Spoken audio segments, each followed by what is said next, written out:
Welcome back to the channel. This is Trinity Storm and you are watching fourth part of What If Naruto Awakens Celestial Chakra. If you enjoyed this video, please like, share and subscribe to the channel. Now wasting no more time, let's start the story. This is a stupid idea. No, it's not. Yes, it is. No, it's a fucking awesome idea. You just can't see the brilliance behind it, Amy. How is sneaking onto a ship which we know is filled with mercenaries and other lowlifes to kill Gato a better idea when we could just blow the whole thing up and avoiding fighting entirely? For exactly that. If we just blow it up, I won't get to see that fat midget's face before he bites the dust. Where's the fun in that? Hate to say it, but I agree with Zabuza. Sama. Me too. Ma, I don't really care. I'm with Zabuza on this. When he puts it like that and after everything he's done to you guys, I kinda feel the same way. Men. 10 shinobi, hidden in the forest, we're watching the big shipping barge dock less than 100 meters away and we're having this conversation at the moment. 5 days had passed since their legendary battle royale on the bridge, and although the majority of them still carried some sort of wound, it was decided that Gato, who had escaped during their battle with the monster, should be dealt with as soon as possible. Just 3 of their small group of shinobi were absent: Tenzo, Yugo, and Kira. The latter had offered to stay behind because someone needed to watch over the client, and the former was too hurt from Sakura's last blow to participate. That, of course, did not account for their current situation. The shinobi were attempting to determine the most effective way to destroy their target.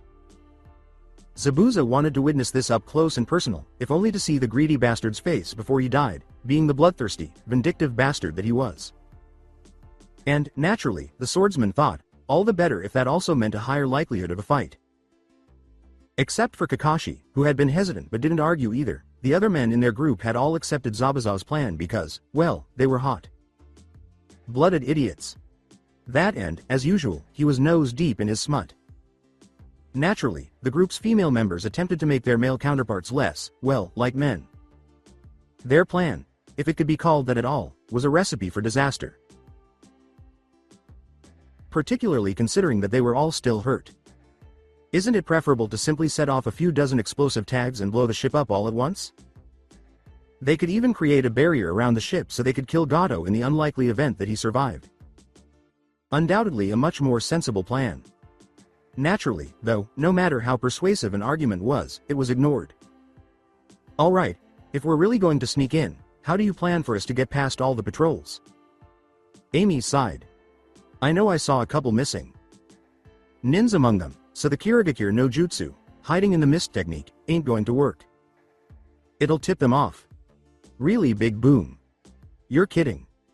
You know I never joke about big explosions. How is that any different from just blowing up the ship itself? We've already been through this, Amy. I want that traitorous midget to feel fear before we off him. Kunoichi let out a sigh. She was not making any progress with this. Zabuza, I know somewhere in that thick skull of yours, you know we need an actual battle plan to get in. Do you have any intelligent ideas? Swordsman scowled at that. TCH, what we really need is a distraction. One that will draw most, if not all of the patrols to one location. From there, I say we take them all out so that we won't have to do any fighting on the way back. Then we'll slip in, kill anyone stupid enough to get in our way, loot the place because the greedy fuck deserves nothing less, kill the bastard, slowly, and then get out.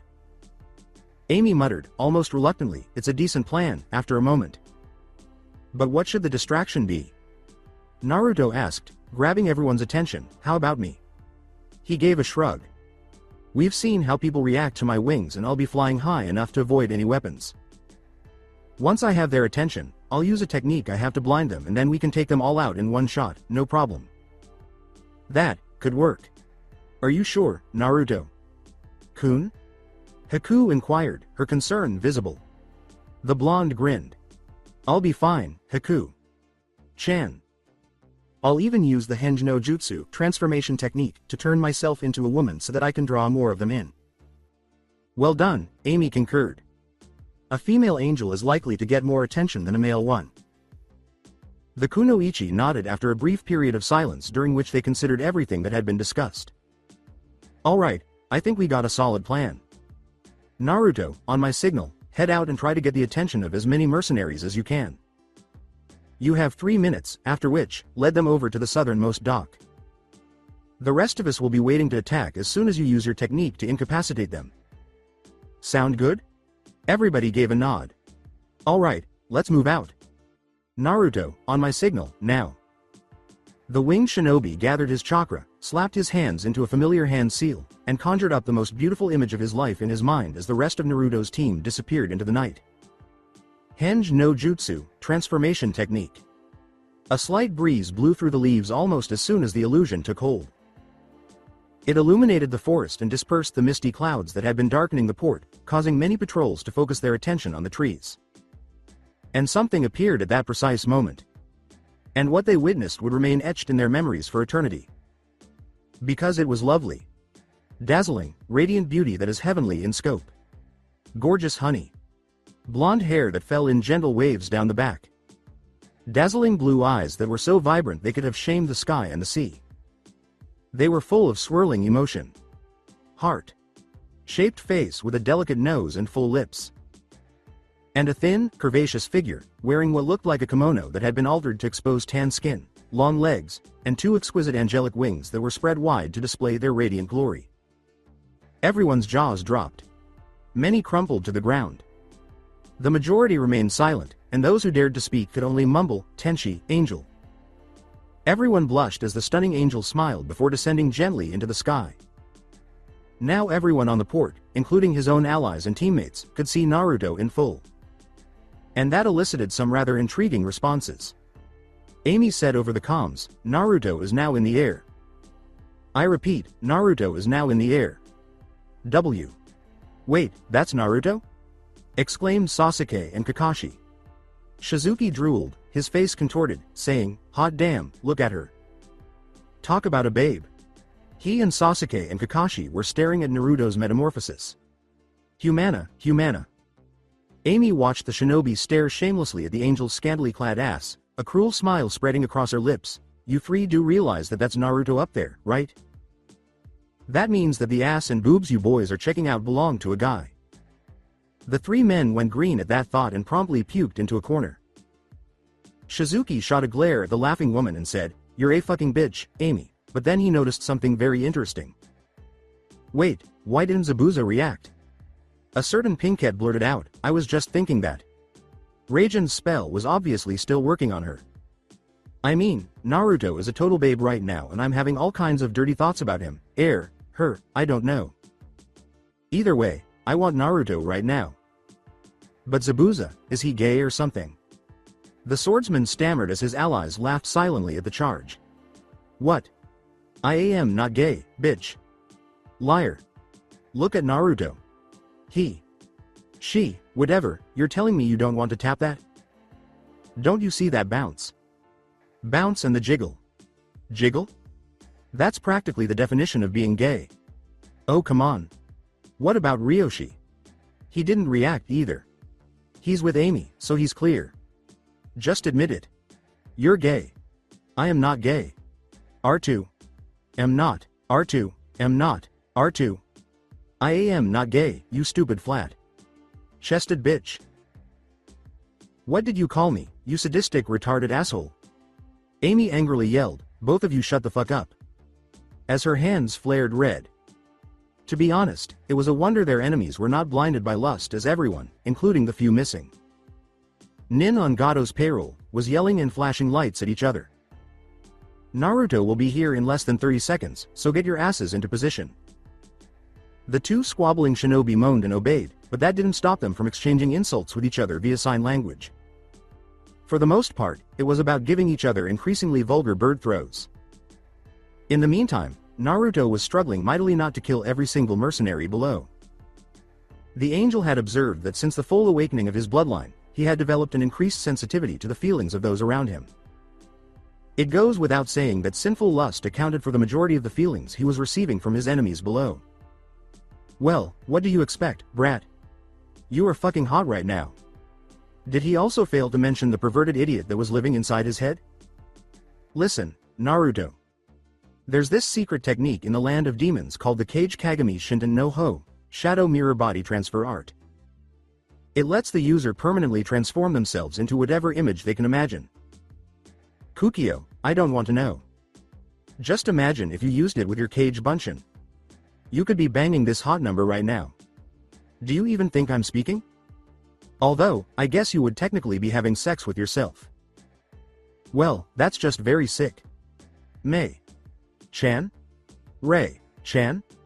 Wop. And the idiot wonders why we beat him up so much. Rise was already chasing after the pervert, a feminine rage burning in her eyes. So, want to tell me who you were thinking of when you created your illusion? Meigetsu complained, watching the void spirit fly off into the distance from her punch. She is stunning. Naruto's face flushed red beneath his delusion. She's the most beautiful woman I've ever met, he said. Whoa. The demoness grinned mischievously and said, Naruto. Kun, is there something you're not telling me? What? No. The blonde said, clearly lying. Aha. So, who is it? What? Come on, Naruto. Kun. Who's the lucky girl? At first, I thought it may have been that Haku girl, but your illusion looks nothing like her. Maybe, Ray. Chan? No, what about Ka? It's you. Huh? My delusion. You were the one I had in mind. Me? But. I understand. She has different skin tone, hair, and eyes. It was altered to reflect the popular perception of what angels ought to look like. Mentally murmuring, Naruto became extremely agitated. He wouldn't be shocked if his illusion started to flush with shame. I've never met someone as beautiful as you, Mei. And I sincerely doubt I ever will. Everything else is you, though. Meigetsu said, I don't know what to say, as if her thoughts had suddenly gone blank in response to this unexpected turn of events.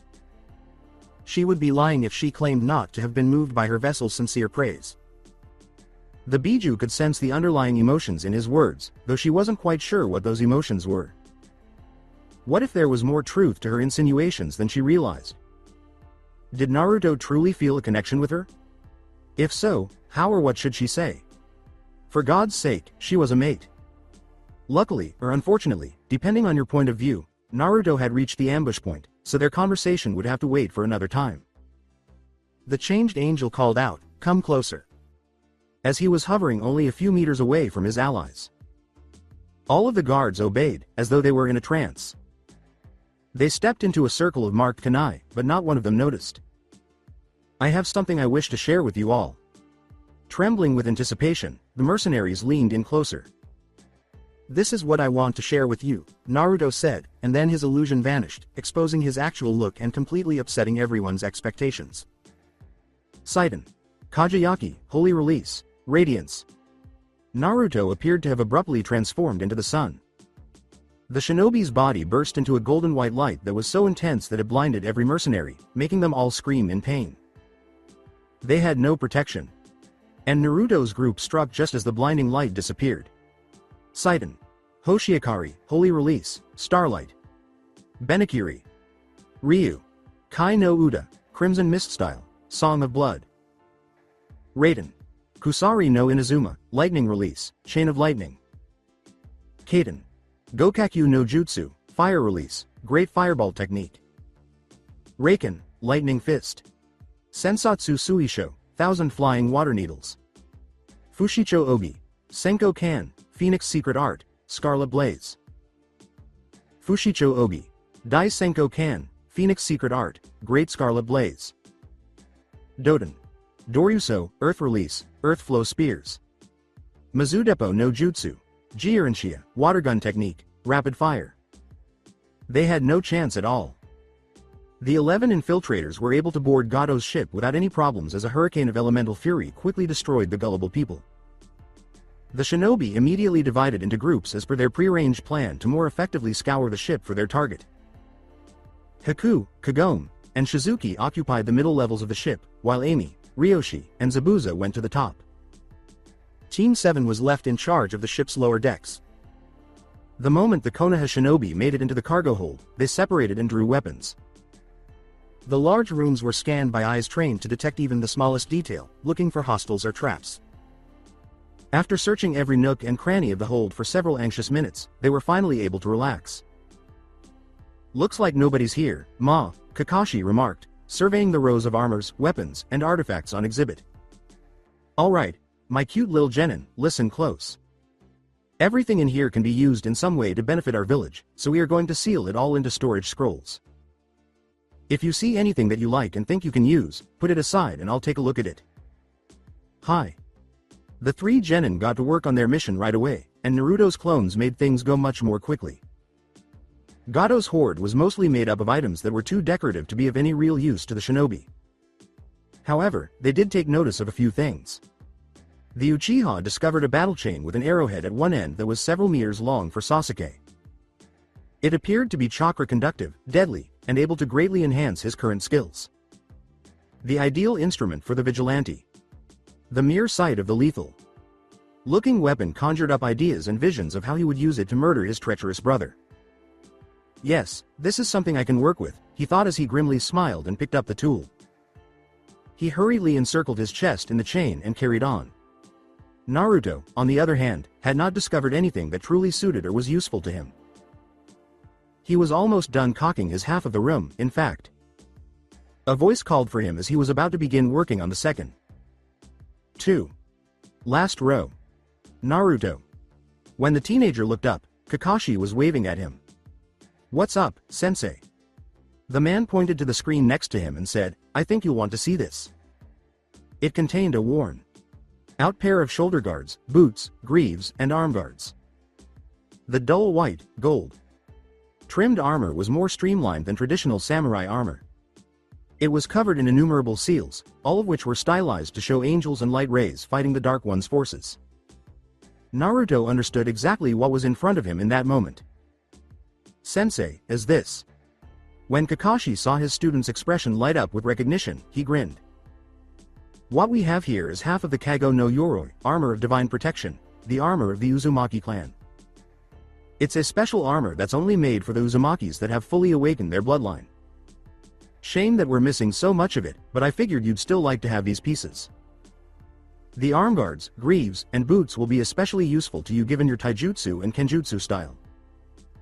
It was nearly too much for Naruto to process, but the blonde shinobi could only nod in agreement as he took off the glass and picked up a bit of his heritage. He had discovered fragments of his family's history here and now. Sure, he had Tenyu, but this was something else entirely. The sword was an obligation that Kami had personally given to her. However, Naruto saw these pieces of armor as much more since they were forged by members of his own clan.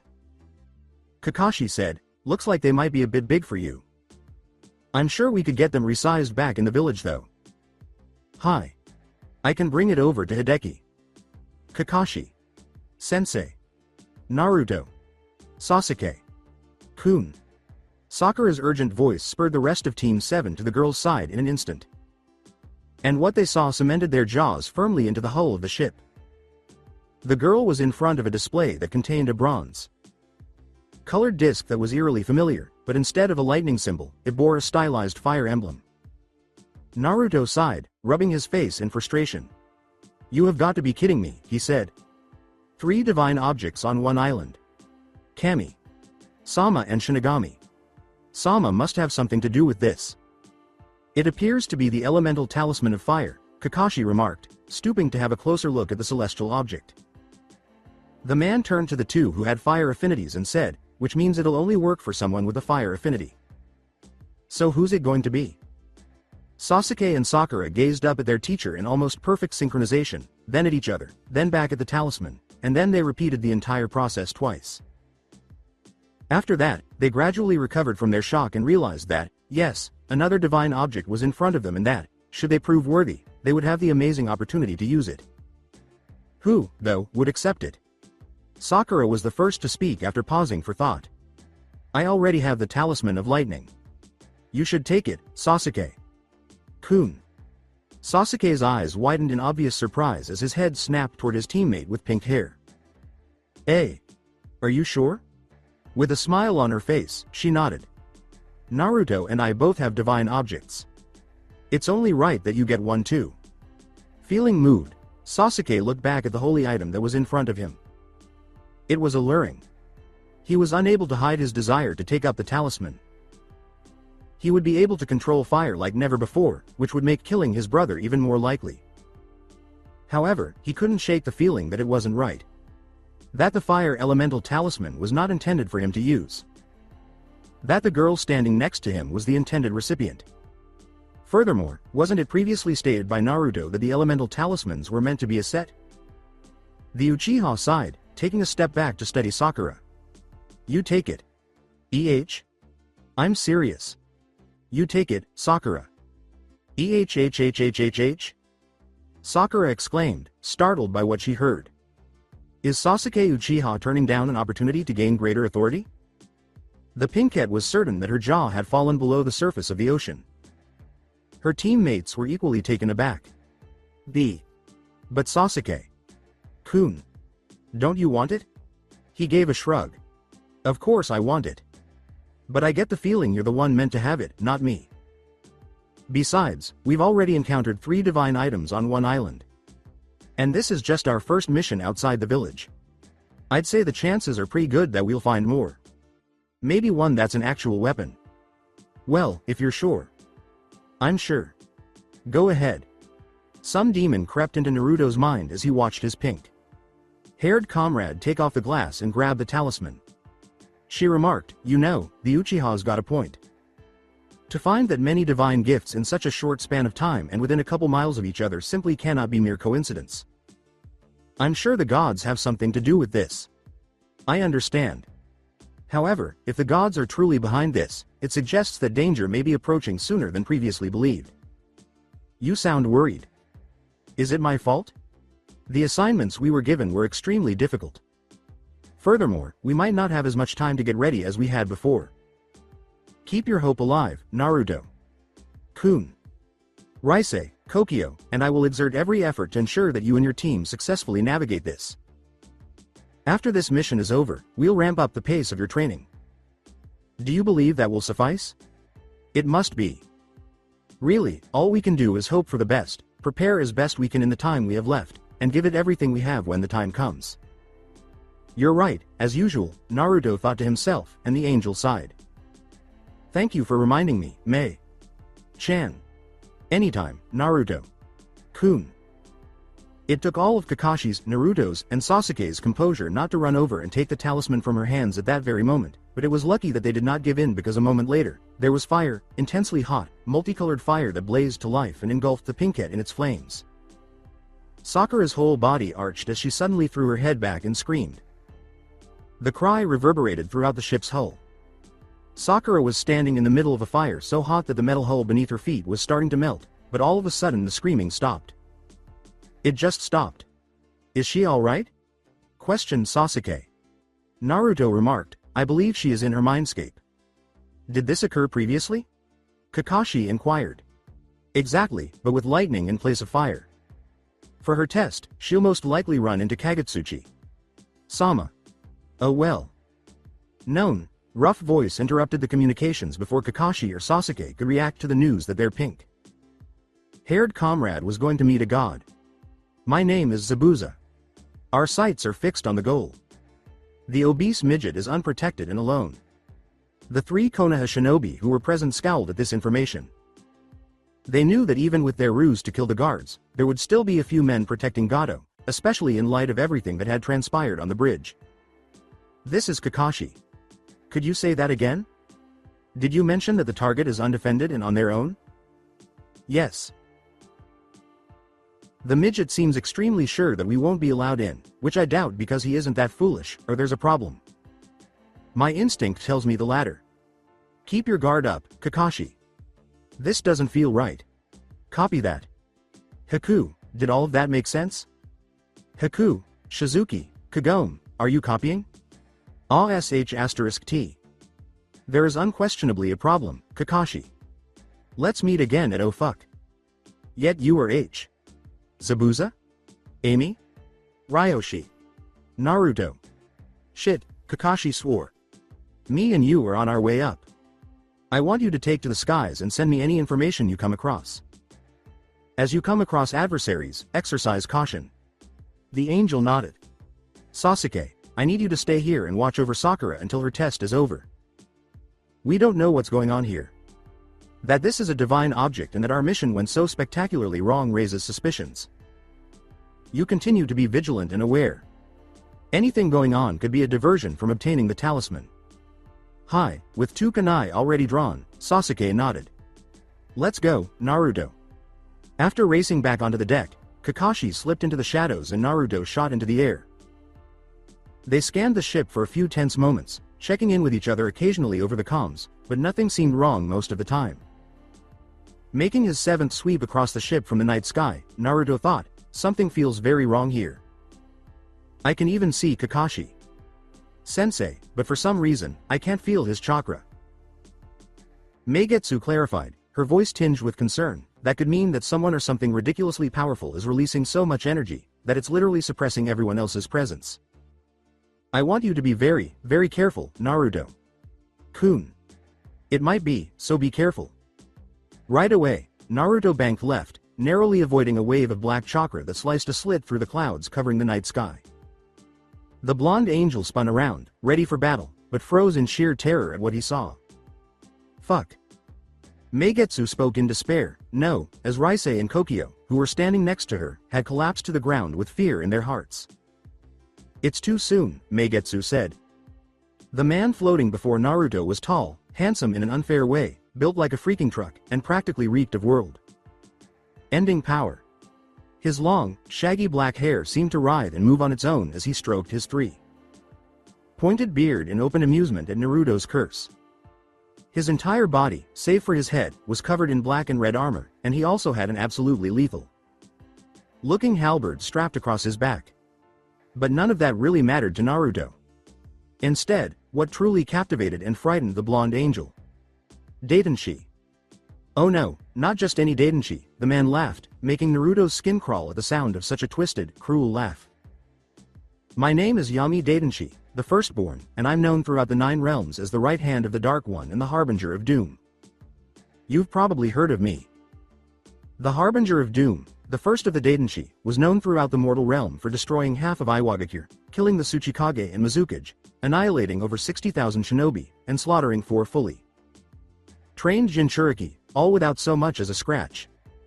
This devastating destruction brought an end to the Third Shinobi World War, and ever since, Yami Daidenshi has been classified as an SSS rank threat, with orders to not run but rather to pray to Kami Sama in the hopes that your inevitable death would be quick and painless. W. What do you want, Daidenshi? Naruto swallowed hard, sensing his tenant's fear at what he was about to face. He made a demand. As the selected warrior of the gods, Naruto Uzumaki Namikaze is a Jinchuriki of the Kyuubi no Yoko, possessor of Tenyu and Mugetsu. You're not what I was expecting, I must say, but you have potential, Yami nodded. Yes, you do. I'm aware of it. Will you be able to realize and surpass that potential, though? Is it important to you? Oh, you don't know how much. Naruto Uzumaki Namikaze, you're interesting. You hold the key to ending this protracted conflict between the Dark One and those pitiful gods. And considering how frail you are right now, I'm genuinely interested to see how you develop. The teenager's brow twitched at that. So is that it? Naruto snarled, are you merely here to evaluate me? Yes, that is one explanation. At these words, black tendrils shot upward, revealing in their grasp every member of Zabuza's group. Luckily, none of them looked injured, though it was difficult to tell because they were hanging limply in the air. Don't worry, they're still alive. They were merely in the way of my secondary goal at this time. Release them. When Naruto saw his friends being taken prisoner, his fear vanished and he roared. Oh, I will, but whether I leave them alive or not is up to you. What? You heard me. Angel snarled, saying, what are you after? To Naruto's utter surprise, their target, Gato, was within the grasp of another black tendril of chakra as he simply inclined his head toward it, a truly menacing smile spreading across his lips. How are you going to handle Gat? With a sinister grin, Yami drew his prisoner nearer, relishing in the terror that the avaricious, obese midget gave off as they got closer. Oh, nothing much, the Daidenshi remarked, turning back to face Naruto. We both know that this mortal soul will go to hell. Given his avarice, the fourth circle most likely. What's your point? Well, when he gets there, he'll turn into a devil who is delightfully sinful. Therefore, all I'm going to do is expedite the procedure. Black celestial chakra suddenly exploded out of the Daidenshi and enveloped his captive, twisting and mutilating the man as his scream echoed through the night. This will be your test, boy. Show me your resolve and fortitude. Win, and I'll spare the lives of your friends. If we lose, all of us on this ship will be dead. Now prove to me that you are a true god. Champion. Let's see how you fare against the fourth circle of Hell's Devil of Greed. When Gado's transformation was complete, it was a hideous, bloated, winged creature that resembled a bat but was much larger, with long, gangly arms and wings that dwarfed Naruto's own. Gold ornaments and trinkets hung off its body, symbolizing its connection to the sin of greed. The devil, realizing what it had become, screeched in abject horror and anger at the person it believed to be to blame for Naruto's downfall. It took Naruto a very long time to raise his swords and stop the devil's claws with a shit. Even as the angel struggled to get back up, the sheer force of the strike blew him away. Gosh, what the fuck happened just? Raisei replied, the Daidenshi did exactly as he said. What? He used his powers to transform Gado into the devil he would have become in hell. How on earth is that possible? Naruto let out a cry as he blocked yet another barrage of claw blows. When one of the devil's claws managed to get past his defenses and make a small gash along his side, he cursed. Ick, for all his appearances, he's quick. In what way am I going to beat him? Don't panic, Naruto. Kun. He may be fast, but overall, he's much weaker than the devil you fought on the bridge. Calm yourself and focus. Right. Naruto used incredible strength to block the devil's latest attack and then kick the monstrosity back, giving the angel just enough time to gather his thoughts and concentrate. As he swung his divine swords down hard, power poured down from them, saying, Alright, Gado, let's do this. Saitoryu. Tenjiri, Holy Sword Style, Celestial Slash. Katoryu. Denku, Void Sword Style, Spitting Void. Much to Naruto's surprise, a translucent bubble of green energy suddenly formed around the devil in response to the crescent waves of celestial energy careening toward it. Although one of the creature's trinkets had fallen off, the creature was otherwise unharmed as his attacks smashed into the shield, shattering the barrier. Naruto swore, saying, You have got to be kidding me. If the beast could do that, how was he supposed to kill it? Sadly, Naruto would not be given the opportunity to figure it out by the devil. The devil exhaled deeply and released a massive, deep green fireball the size of a small house, as if it had realized it was capable of more than just swiping its claws. The angel spat, barely avoiding the raging flames. Oh, come on. That is not fucking fair. His response was another green fireball, which Naruto had to dodge once more. It was obvious that the creature did not intend to get close to the angel. Sheathing his swords, he reared back his now glowing fists and said, Take this. Saiten. Hoshiakari, Holy Release, Starlight. Oh, so you want to do this at a distance? Well, two can play at that game. As they approached their target, 12 bolts of brilliant gold energy lit up the night sky. However, as they collided with another shield, which easily withstood the brunt of the celestial attack, they were diverted. Fuck. Given that it can breathe fireballs the size of houses and block everything I throw at it, how am I going to kill this thing? Haven't you noticed, Naruto? Kun? Every time the devil uses one of its abilities, it loses one of its trinkets. All right? Why is that relevant? Think, Naruto. Kun. It's a devil of greed. That means its power is drawn from what it perceives as wealth. If you want to win, you need to target those gold trinkets of his. If you destroy them or make it use them all up, the devil will be powerless. Why didn't you tell me this earlier? Demanding, Naruto dodged another burst of flames before launching a counterattack of his own. It crashed into an unbreakable barrier once more. I just have to find a way to get rid of those trinkets, is that right? Yes. Okay, I'm capable of that. Using the subsequent explosion to launch another burst of heavenly energy, Naruto darted in close and appeared at the devil's side as soon as its shield collapsed. He hit. His sword flashed, cutting a shallow cut and severing one of the gold trinkets hanging loosely off its hind leg before the angel shot out of the creature's reach. That's two, he thought to himself as he observed the wound healing quickly and another piece of gold falling off. Keep it up, Naruto. Kun. You can win. Hey. On your left, brat. The timely warning from Kokio arrived. The creature's claws were in mid-swing when it suddenly blitzed across the distance between them. Naruto felt the force of the strike cause his arms to tremble as they crashed into the angel's hastily raised guard. The angel yelled, "Fuck!" and attempted to shoo his assailant away. Regretfully, by doing so, Naruto exposed his side, and the monstrosity was only too happy to exploit it. Whack! The devil threw a fireball at exactly the right moment, causing the night sky to light up green and sending Naruto crashing down onto the ship's deck. The angel was stunned, his body in shock from the severe burns that had nearly destroyed half of his clothes. Alright, that hurt? Naruto wiped and slowly pushed himself back up. Naruto. Turning, the shinobi saw his teacher sprinting toward him. Kakashi. Sensei. He helped his student stand and exclaimed, "What the hell is going on? Why didn't you report in that there was a devil in the vicinity?" "I never got the chance. Yami Daidenshi is here." At the sound of that name, Kakashi almost had a heart attack. Did you just say? Yeah.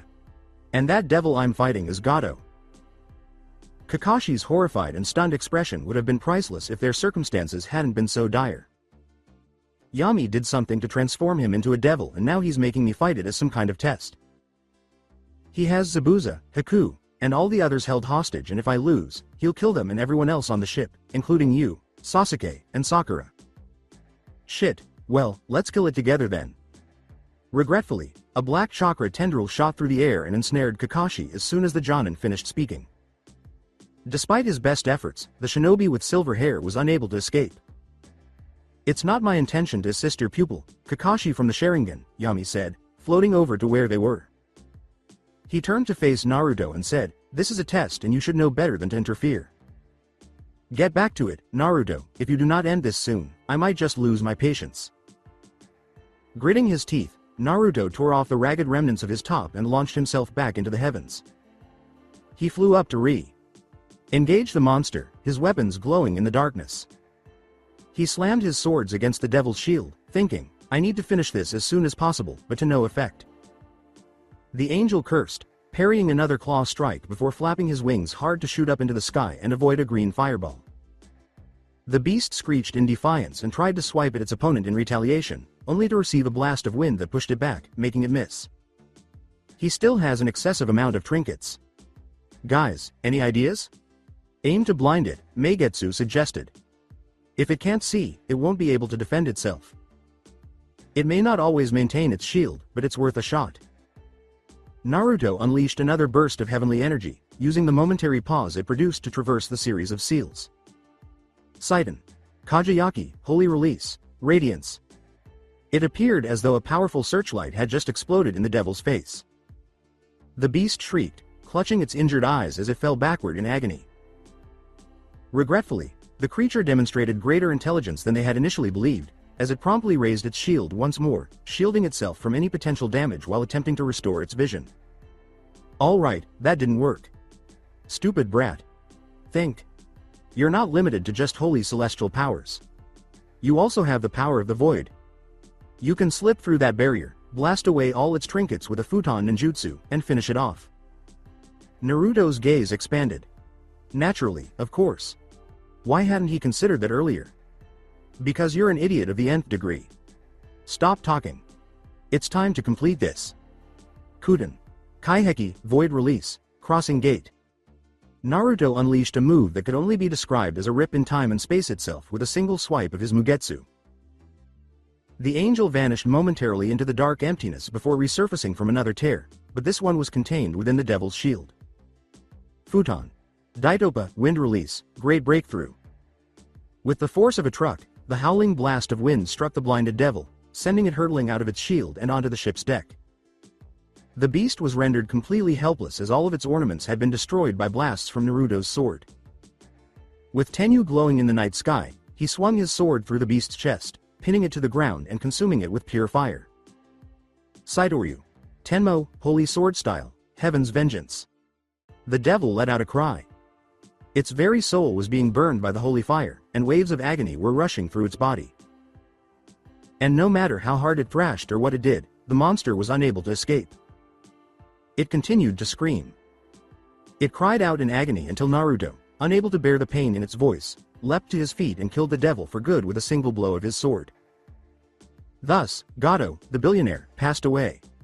It was completed. Naruto let out a tired sigh. He ached all over and felt his body sag. The devil's green fire caused extremely painful burns. Sadly, there was still more to come as applause from behind soon filled the air. Excellent work, Yami approached him and gave him a clap. Even though he knew there was nothing he could do to stop the immortal from killing them all, Naruto tensed up right away. To be honest, I was not sure if you would win. While nowhere near as strong as the Devil of Wrath you faced a few days ago, this one was still strong enough to give most Chunin trouble. And yet, you triumphed. Well done indeed. I managed to pass your test, Naruto cried. Release my friends. Now. Yami joked, yes, don't worry. I always keep my word, and freed his hostages. Except for Kakashi, who put some distance between them right away, all of them slumped bonelessly onto the frigid metal floor of the ship. He started to float up into the sky and said, I will take my leave now. It was entertaining to see your fight and I look forward to meeting you again. Make sure you reach and exceed your potential, Naruto Uzumaki. Namikaze, for one day, you and I will battle, and I will end you. Naruto was unable to breathe because he felt as though he was being crushed from all sides. Such power, such murderous intent. It was unlike anything he'd ever encountered. Greater than even Meigetsu's power. 4 enormous red eyes of unholy fire stared down at him as unforgiving darkness swept across the night sky, promising his end, his death, his total annihilation. He regurgitated. As he collapsed onto all fours, utterly terrified, Naruto shook from head to toe. The angel remarked in a hazy corner of his mind that Kakashi's condition had not improved. In their unconscious states, even Zabuza, Haku, and the others in their group had turned pale. Yami Daidenshi, the immortal, had vanished. With his fear eliminated, Naruto gradually regained control over himself. Even the shaking was beginning to subside. Sensei? The man said, Naruto, I'm fine. He was upright, if a little wobbly. Are you alright? I'll survive, muttered Naruto, collapsing onto his butt with a shabby air of fatigue. The angel studied his wounds for a moment. They were recovering, but slowly. It hurt like a real pain in the ass. Once we finish this mission, I'm going to sleep for a week. After that fight, I'd say you've more than earned it. After observing Kakashi glance over at Zabuza and the others in their group, Naruto inquired, how are they? They're fine. Just unconscious. No noticeable wounds or anything. That's good. It was obvious that Kakashi was trying to figure out why Yami was drawing a blank when he said, yes, but not what I would expect from someone like the Yami Daidenshi. Well, anyways, I was able to secure all of Gato's assets earlier, so let's get Sasuke and Sakura and get the hell out of here. Sounds good to me. Help. With a look of pure terror on his face, the 2 Konoha shinobi turned to see Sasuke running up the stairs to the deck. Sakura was running after him, her eyes burning with lust and her face flushed. What in the name of Kami? Sama happened? As Naruto observed Sasuke genuinely cower behind their teacher, he thought. Sakura paused upon spotting the other members of her team, and she looked at all 3 of her male teammates, and their crotches, while blushing angrily. Alright, really, what the devil is wrong with Sakura? The mere fact that she is staring at us makes me feel violated. Kokyo, why are you laughing? Well, do you remember what we said about the tests for the elemental talismans? How they're typically designed to release the wielder's limitations on the part of their mind and body that's connected with the element? Yes, I agree. Well, if the talisman of lightning released and heightened her electrical impulses, allowing every one of her thoughts and inhibitions free, what do you think the talisman of fire will do? Naruto considered that for a moment. For mortals, what was fire often associated with? Generally, OSH*T, passion, and love. You mean what? Now, Kukio was laughing hysterically at his vessel's misfortune. Yup. Looks like your teammate's passions, loves, and, most importantly, all her sexual frustrations and desires are now out in the open. In other words, she's insanely horny. Ha ha, I am going to enjoy this. With a grumble in his mind, Naruto moved very slowly toward his teacher and muttered, "Sensei? Don't move. Another inch, Naruto." Kakashi angrily uttered. His one remaining eye tracked his female student steadily. Judging from the way she was writhing and panting, she was obviously thinking dirty thoughts. Everyone was a little uncomfortable about it. "Listen up, boys. I don't know how the fuck it happened, but I'd recognize that look anywhere. Somehow, Sakura has become the most dangerous thing in the universe, a horny, uninhibited fangirl. If we so much as breathe the wrong way, she will think we're coming onto her and attack and rape us, and nothing, not even Kami Sama, can save us." And with that, Sasuke's darkest nightmare materialized. What do we do? There's only one thing we can do, boys. Yes? And that is, yes? Every man for himself. Kakashi vanished in a cloud of smoke, having completed a Shunshin body flicker, at a speed that may have even surpassed his sensei's own. Naruto and Sasuke could only stare in subdued shock at the realization that their teacher had essentially abandoned them earlier. "Oh, Sasuke-kun. Naruto-kun." The two teenage boys turned to look at their female teammate as a unit, only to squeak in fear when they realized she was a mere foot away from them. She was breathing heavily and had a bright red face. Lust clouded, her gaze swept over both of them, lingering on Sasuke's crotch and Naruto's bare chest. They took a swallow. "Hey guys," she whispered. They got paler. "I need your help." They became very hot and bothered. "I have this itch, and it's just driving me crazy." They shuddered. "I need something long, and hard, to scratch it." Thump. With a foaming mouth, Naruto passed out. After giving his teammate a sneer, Sasuke had only a split second to consider, traitor, before Sakura gave him a real backhand tackle. She groaned and ground her hips into Sasuke-kun. "Oh, Sasuke-kun.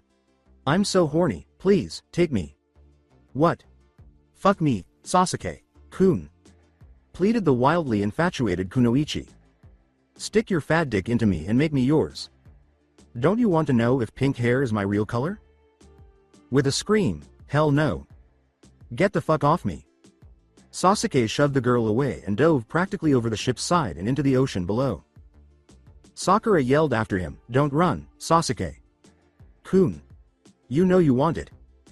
Just as the pinkhead descended into the water, a well-known shinobi with silver hair emerged from behind a pile of boxes. With all of his senses, he searched the area, needing to be certain that Sakura had not managed to pull a fast one and was still on board. There was silence for a moment, nothing seemed out of the ordinary, and then Kakashi slowly stood up. He approached his still frothing pupil stealthily and muttered, "Coast is clear, Naruto." One eye of the angel was cracked open. "Are you sure?" "Yeah. She's chasing Sasuke down on the pier." The foam that had been bubbling around Naruto's mouth vanished as if it had never been there, and he stood back up right away. "You do realize that this test will likely last for at least a few more weeks, right?" "Her test from the Talisman of Lightning is still ongoing. Then whenever her lust gets the better of her, we direct her attention to Sasuke, sound good?" "You're telling me to basically abandon my teammate to his fate in the face of a horny, uninhibited fangirl?" Kakashi raised an eyebrow and said, "Got a problem with that?" Naruto grinned and chirped, "Nope, sounds good to me. I kind of figured as much." A swift hand seal later, and all of a sudden, there were several silver-haired shinobi, each of them picking up a fellow unconscious fighter. "All right then. Let's head back to the house and get that burn looked at ASAP. After all, don't you have a match in a few days?" A new day had begun. There was laughter in the air for the first time in years, the sun was shining, and the birds were singing. The whole of the land of waves had changed. Following the rumored death of Gato, the once silent and oppressed country had come to life. The construction of the bridge was swiftly put back on track and completed with the aid of the shinobi and all physically capable men and women. When Inari crossed the bridge and set foot on the mainland with the blessing of the populace, it was a historic occasion, and everyone applauded. They would have undoubtedly partied all night, but oddly, that had been postponed. Because rumors about Naruto and Tsunami's cooking match had spread. It bewildered the shinobi. Everyone was incredibly excited about the impending match, even the youngest child and the elderly. Everyone was anticipating it, and it was the talk of the town. As soon as the bridge was finished, in fact, 20 odd people left the nation and came back a few days later, carrying a variety of excellent ingredients. It was absurd. However, Tsunami and Naruto ignored the commotion as they worked to get ready for the fight, and eventually the big day came. Kagome murmured, "Wow. These people really are obsessed with their cooking," as he entered a sizable stadium that had just been renovated for this game. As she and the rest of Zabuza's group, aside from Haku, took their seats in the VIP area, the audience was already hustling with excitement. Did we have anything like this in Kiri? I believe there was some discussion about it in the capital, Ryoshi said, encircling Amy with his arm. In return, she planted a kiss on his cheek. It's apparently pretty well known in the culinary world. Really? Yeah, but I never saw a match or anything. I had no idea it was this big a thing. I don't think it will be as exciting as a real fight, Zabuza remarked angrily. But at the very least, we'll get some good grub. The brat promised he'd make extra for each of us. Everyone was drooling over that. Over the past few days, they had all had the opportunity to sample Naruto's cuisine, and it had been nothing short of gastronomic bliss. They couldn't understand how a 13-year-old could make something so delicious, but who the heck cares? They were the fortunate bastards who managed to consume it. He prepared food that tasted as though it had been blessed by the heavens. It was heaven on earth, nirvana, and all points in between. Without a doubt, Naruto was a future culinary genius. At that point, Tenzo, Kakashi, Sakura, who was handcuffed to make sure she didn't molest anyone, and Sasuke approached and sat down next to them. Zabuza inquired, "How's the kid doing? And where are?" Opening his book of smut, Kakashi responded, "Ma, they're staying with him." Moral support, ignoring the glares of feminine fury he received with practiced ease. And he's fine. Just doing some last-minute preparations. He better put on a good show. Oh, I'm sure you will. Even though he's become much more mature and responsible since he graduated, Naruto is still Konoha's most unpredictable shinobi. Hey, good. Maybe this will be worth watching after all. The two men watched their subordinates talk among themselves, and silence descended. Over the past few weeks, a camaraderie had developed among the shinobi, making it difficult to believe that they had once been on different sides. However, that was the shinobi way of life. In an instant, you're attempting to murder one another. In the next, you're allies pursuing a common objective. So, Zabuza. Swordsman looked at Jonin, the one-eyed one. What? Have you given it any more thought? With that, all shinobi spoke no more, and all eyes were fixed on them. Zabuza frowned at the unexpected focus. You know as well as I do that the decision was made before you even brought it up. And it wasn't even made by me. So that's a yes? Yes, we can talk about it later though. The match is about to start.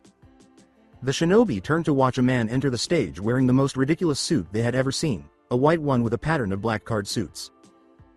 The audience quieted down as the individuals say, "Ladies and gentlemen, welcome. This is the moment you've all been waiting for, the revival of this most sacred rite in our renewed country. We have lagged behind in the wake of Gado's tyranny, but now, we stand free. And we are ready to retake our rightful place among the world's best. This is it folks, this is Shokugeki." The audience let out a whooshing cheer. Several shinobi had to cover their ears with their hands due to the loudness of the sound, fearing they would become deaf. And now, our contestants will enter. In this corner, the first to appear, we have the shining jewel of the land of waves. Trained by the legendary wandering chef, Asura, her culinary skills have garnered fame across the elemental nations. She was even considered to be the head chef in our own daimyo's court. That tiny detail caused a lot of gasps from those unfamiliar with it. Please give a rousing welcome to our very own, Tsunami. As the woman entered the stadium wearing a white uniform and carrying a briefcase in one hand, the applause only got louder. Grinning, she moved to sit next to the announcer. And in the other corner, we have the angel who fought to protect our country. He is a champion of the gods, a slayer of devils and darkness alike, and his culinary skills have been acknowledged by his very competitor. Please give a warm welcome to the one, the only, Naruto Uzumaki. Namikaze. Similar to Tsunami, Naruto emerged to a boisterous gathering, with Haku and Yugo following him for moral support. Before assuming his position across from his opponent, he gave a wave to his teammates and friends. Excellent. Now that our contestants are here, allow me to go through the process for those of you unfamiliar with a cooking contest, said the announcer. There are 3 judges. Whoever has the majority in votes wins the match. As agreed upon 10 days ago, the theme will be seafood. That means our chefs are able to use any kind of seafood they can get their hands on. Anything that requires more than an hour to make had to have been prepared prior to the match. The time limit will be 1 hour. There are no stakes in this battle, other than to determine who is superior in the kitchen. Are you ready? Both of the chefs gave a nod. Naruto and Tsunami both went to their stations as the announcer said, then let us proceed. Contestants, to your kitchens. They removed the knives and tied headbands. There was a noticeable tension. In this battle of palates, only the passionate, creative, and truly skilled can triumph. Let the shokugeki begin. They then took off. The chefs got right to work preparing their staple dishes. A big rockfish was being cleaned, scaled, and then given a seawater bath in Naruto's station. The angel then quickly chopped his fish, bones and all, into large chunks and tossed it into a large casserole pan along with sliced onions, crushed garlic, peeled and quartered tomatoes, and olive oil. The pan was then placed on the stove over low heat. However, Tsunami had removed a number of lobster. She got to work quickly and efficiently, going through each one as quickly and precisely as an assembly line would. As soon as she was done, she chopped up tomatoes, onions, and cayenne pepper and started preparing a variety of spices. The announcer offered commentary throughout. It looks like Naruto. San is as skilled as Tsunami said. Just look at him go. But Tsunami isn't falling behind. Look at that speed, everyone. In all my years, I have never seen anyone prepare a lobster as fast as her. Now, I can't tell what either contestant is making, but I'm sure it'll be delicious. Naruto paid no attention to the commentary. He devoted every ounce of his being to his cooking. The angel soon saw that the experience was similar to combat in that even the smallest mistake could have disastrous consequences. Keep your concentration, Naruto. With all of his senses at full capacity, he thought to himself. Pay as much attention as you can to what's happening with the browning. He stood by. Please, and waited. Come on. And bided their time. Come on. Until at last. Here. It's prepared. Naruto added his fish, starting with the thickest slice and finishing with the smallest, as soon as the mixture had browned to his liking. After that, the rockfish was seasoned with a variety of spices, including salt, pepper, fennel, saffron, and many more, and covered with boiling water. Alright, let it boil for about 20 minutes on low heat. To make sure the fish meat doesn't adhere to the pot, I must make sure to stir it occasionally. As Tsunami washed her own dishes, she observed everything from the corner of her eye. What exactly is he producing? The chef, despite all of her culinary expertise, was unable to identify the type of dish her opponent was preparing. She thought to herself, I guess I'll find out at the end of the match, and turned back to her own station. Now that she was done with the preparations, Tsunami turned her focus to the pot of boiling shellfish stock she had fixed before the game. She added chopped onions, tomatoes, and peppers to the stock, along with butter, a small amount of white wine and cognac, and a pinch of salt. A divine aroma started to permeate the atmosphere, reaching the audience's nostrils. Oh! Doesn't that smell good? I'm getting hungry. That sauce, it smells so good. I can't get enough of it. I want some. Me too. Oh man, who's going to win? The tension and excitement in the stadium increased as the minutes passed. The shinobi were also becoming engrossed. They were all on the edge of their seats, even Zabuza and Kakashi, as they watched the two chefs do everything in their power to produce the most delicious and mouthwatering dish they could. It was hard to turn away. And it looks like both contestants are finishing up. Who will finish first? It turned out that Tsunami would be the cause. The woman finished with a bowl of vivid yellow saffron rice and her perfectly cooked lobster plated in the thick sauce she had been making. After finishing that, she went to the judges' table and presented her dish to them. And it looks like Tsunami. San will be the first to serve her dish. As she placed the plates in front of each of the three judges, Tsunami apologized for keeping them waiting. She turned to face her opponent, who was bent over something she couldn't see, and said, "Please enjoy." Naruto-kun.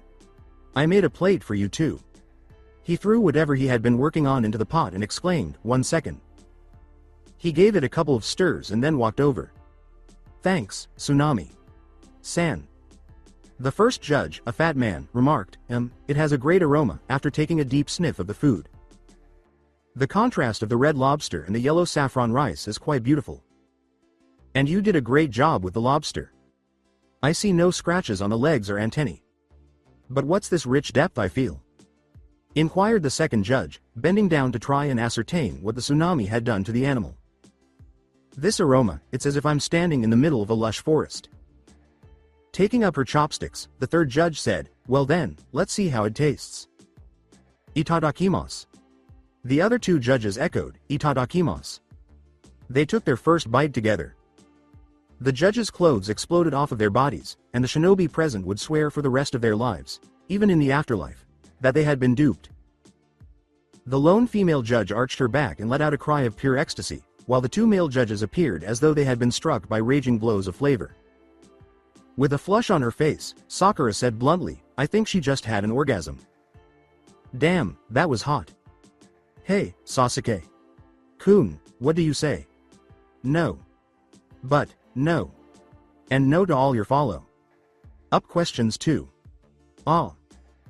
Whether it's an illusion or not, I have to admit, the girl is really attractive," Zabuza remarked, his gaze firmly focused on the woman's features.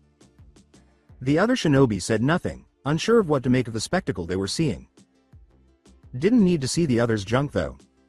Shizuki finally spat out, "What the actual fuck just happened?" "Not sure. I don't sense any type of illusion."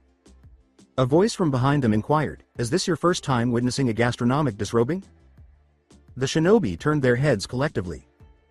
The man who had spoken was a man with slightly facial hair swept back to his shoulders, sharp yellow eyes, and a beard. Leaning back in his seat, he smiled at them all, his easy smile reflecting his general easygoing demeanor. Kakashi said, "I'm sorry, what did you call it?" "With grace." With a casual answer, "Gastronomic disrobing," the man replied. It's a phenomenon that you typically see in gourmands and culinary experts when they eat particularly unique and delicious food, as if they can't contain the energies and flavors of what they're eating within their bodies. For those three judges to have a reaction like that, I'd say that whatever Tsunami made was pretty darn good. She's definitely improved since I last saw her. "So it's not chakra or an illusion or anything?" asked Amy. "No. And it generally only lasts a moment." "Really?" "Yeah. Take a look." When the shinobi turned back to face the stage, he saw that the judges had actually changed back into their clothes and were raving about Tsunami's dish. One of the judges exclaimed, "Delicious. Absolutely delicious." The man was literally stuffing as much food as he could into his face. "What is this flavor?" "The flavors that come forth from the rice, roux, and lobster is absolutely fantastic. I feel like I'm being stripped naked with every bite." The female judge muttered, "This rich, woody flavor," as she took another bite, her face flushing. "I can tell that the base was sauce Americaine, but you did something different, didn't you?" "What's your secret?" "Cognac." "Huh?" The final judge exclaimed, "You used cognac, didn't you?" "That is the only thing I can think of that could cause such richness and full body flavor." The cook gave a nod. "Yes, I used the highest quality cognac I had on stock for the roux and lobster." "Ingenious. You still haven't tried the best part, huh?" Tsunami was met with open mouths from all three judges, who seemed unable to believe that the curry dish they were enjoying could be better. "The lobster's brain," Tsunami exclaimed, grinning like a real shark. "Crack open the lobster shell, slurp the brain down, and then stuff your face with the roux and saffron rice. It's a flavor combination that cannot even begin to compare to what you had before." They appeared to be under control. The judges cracked open the shell and hesitantly held it to their mouths, their faces flushed and helpless. There was a brief silence, and then, slurp. Chomp, chomp. Oh Cammy. It was a full-fledged storm, not just a lightning strike. After stuffing their faces with rice and roux, the flavors that electrified their bodies were incredible. They were truly astonished that they were still conscious at all. The first judge to regain consciousness whispered, she who relentlessly pursues the flavors of the sea like the hunters of the deep. He was still trembling then. You have truly outdone yourself, same no Tsunami, Tsunami the shark. Announcer. Did you hear that, folks? Interrupted abruptly. Tsunami has gotten the best possible reviews with her dish. It's clear her skills have not diminished at all since we last saw her. Can contestant Naruto top that? The angel received all the attention, but all he received was a smug smile. I'll give it my best shot. Naruto hastily returned to his station. His dish just needed to be plated, according to his keen sense of smell. He promptly got to work on that, then called in a couple of clones to deliver portions to his friends while he personally served the judges and Tsunami. As he set the bowls in front of each judge, the shinobi said, "Please enjoy." Similar to his rival's dish, Naruto's had an amazing aroma. It was obviously a stew, but it was so much more than that. The broth itself was a stunning shade of dark red, and it contained a variety of seafood, such as crab, prawns, mussels, and rockfish. One of the judges remarked, "Oh my god, this is something I've never seen before. It certainly smells good, and it has great visual impact. Look at that vibrant red color." One judge asked, "But what exactly is this?" To another, "I've never seen anything like this." As she picked up her spoon, the last judge remarked, "I guess we're going to find out. Let's dig in. Itadakimasu, itadakimasu." As soon as the food made contact with their tongues, it occurred. The audience saw the judges' clothes blow off their bodies for the second time that day. The flavors were so rich and powerful that they felt like electricity was running through their bodies. And it wasn't just them. Tsunami experienced the same thing, albeit with far greater force. The rich flavors of the stew assaulted her extremely sensitive tongue, causing her to cry out in exultation. She shook, threw back her head, and arched her spine. Glancing down at the stew, the woman exclaimed, "W. What is this? The intricate blend of flavors and the rich flavor of the sea. How could a teenage cook something so amazing?" She didn't even need to glance at the spectators to see that the shinobi who had received servings were gobbling up their stew at breakneck speed. It was really that delicious. Naruto. "Kun, what is this?" "It's called bouillabaisse," replied Naruto, clearly happy with the reception his dish had received. It's a fish stew using different seafood along with tomatoes and spices to give it a rich, full flavor. It's delicious, isn't it? With another bite, the lone female judge exclaimed, "Oh, without a doubt. This is simply wonderful." Squinting at the dish as if to entice it to reveal its secrets, the first judge murmured, "Mussels, prawns, crab, rockfish. But there's something else. Something else in this dish that gives it such a deep sea flavor, but what?" Tsunami was the one who responded. "Sea urchin, you added sea urchin to this, didn't you?" The angel smiled. He pointed to the little dish of sauce he had given each of them and said, "Yup. Good sea urchin has one of the strongest and richest flavors of the sea. I knew adding just a small amount would really enhance the flavor of the stew without overpowering it. You should try it with the ruil. I mixed together olive oil, breadcrumbs, cayenne peppers, garlic, and saffron. Dip some bread in the sauce and then take a big bite of the stew. The flavor combination is fantastic." Though it didn't seem possible, the dish managed to improve in flavor. It was incredible when the bread, ruil, and stew were all combined. However, how could a teenager have thought of something so clever? It can't be that he made it up. He had to adapt it from somewhere. But what is the question? Tsunami demanded, "Naruto. Kun, where did you learn a recipe like this?" All the angel did was shrug. "The original recipe was in my taijutsu scroll." Apparently, the creator of the Kuroashi no Vaza, blackleg style, was also a world-famous chef. He wrote a bunch of his recipes in the margins. The Tsunami stopped. Her eyes widened. "Wait, did you just say Kuroashi, blackleg?"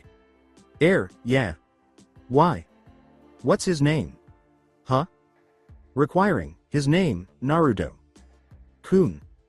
The woman grabbed the bewildered boy by the shoulders. "Did that scroll of yours say who created it?" "No. It doesn't. I swear." Tsunami took a step back, her mind racing with the new information as she realized the boy was telling the truth. "Is it feasible? Is what I believe him to have real? If that's the case, a sly glint shot into her eyes. I have to have it. She turned to face the shinobi once more. Naruto. Kun, would it be possible for me to borrow that scroll? I would love to see some of those recipes, she said softly. Her eyelashes were even fluffed out. Naruto became suspicious at once due to the abrupt change in personality. Sorry, Tsunami-san, but I need that scroll for my shinobi career. And it's not even my property. It belongs to the Sandaime Hokage. He just lent it to me. Tsunami glared. That made matters more challenging. But before she had a chance to consider the matter further, the announcer interrupted. And it looks like our judges are ready to make their decision. In this battle of culinary prowess, having now tasted both dishes, which one do you consider superior in terms of preparation, impact, aroma, and above all, taste? Judge Monosuke, Judge Yuki, Judge Etsuya, please hold on. Please present your votes. There went up 3 scrolls, each bearing a name. He raised a fist in the air.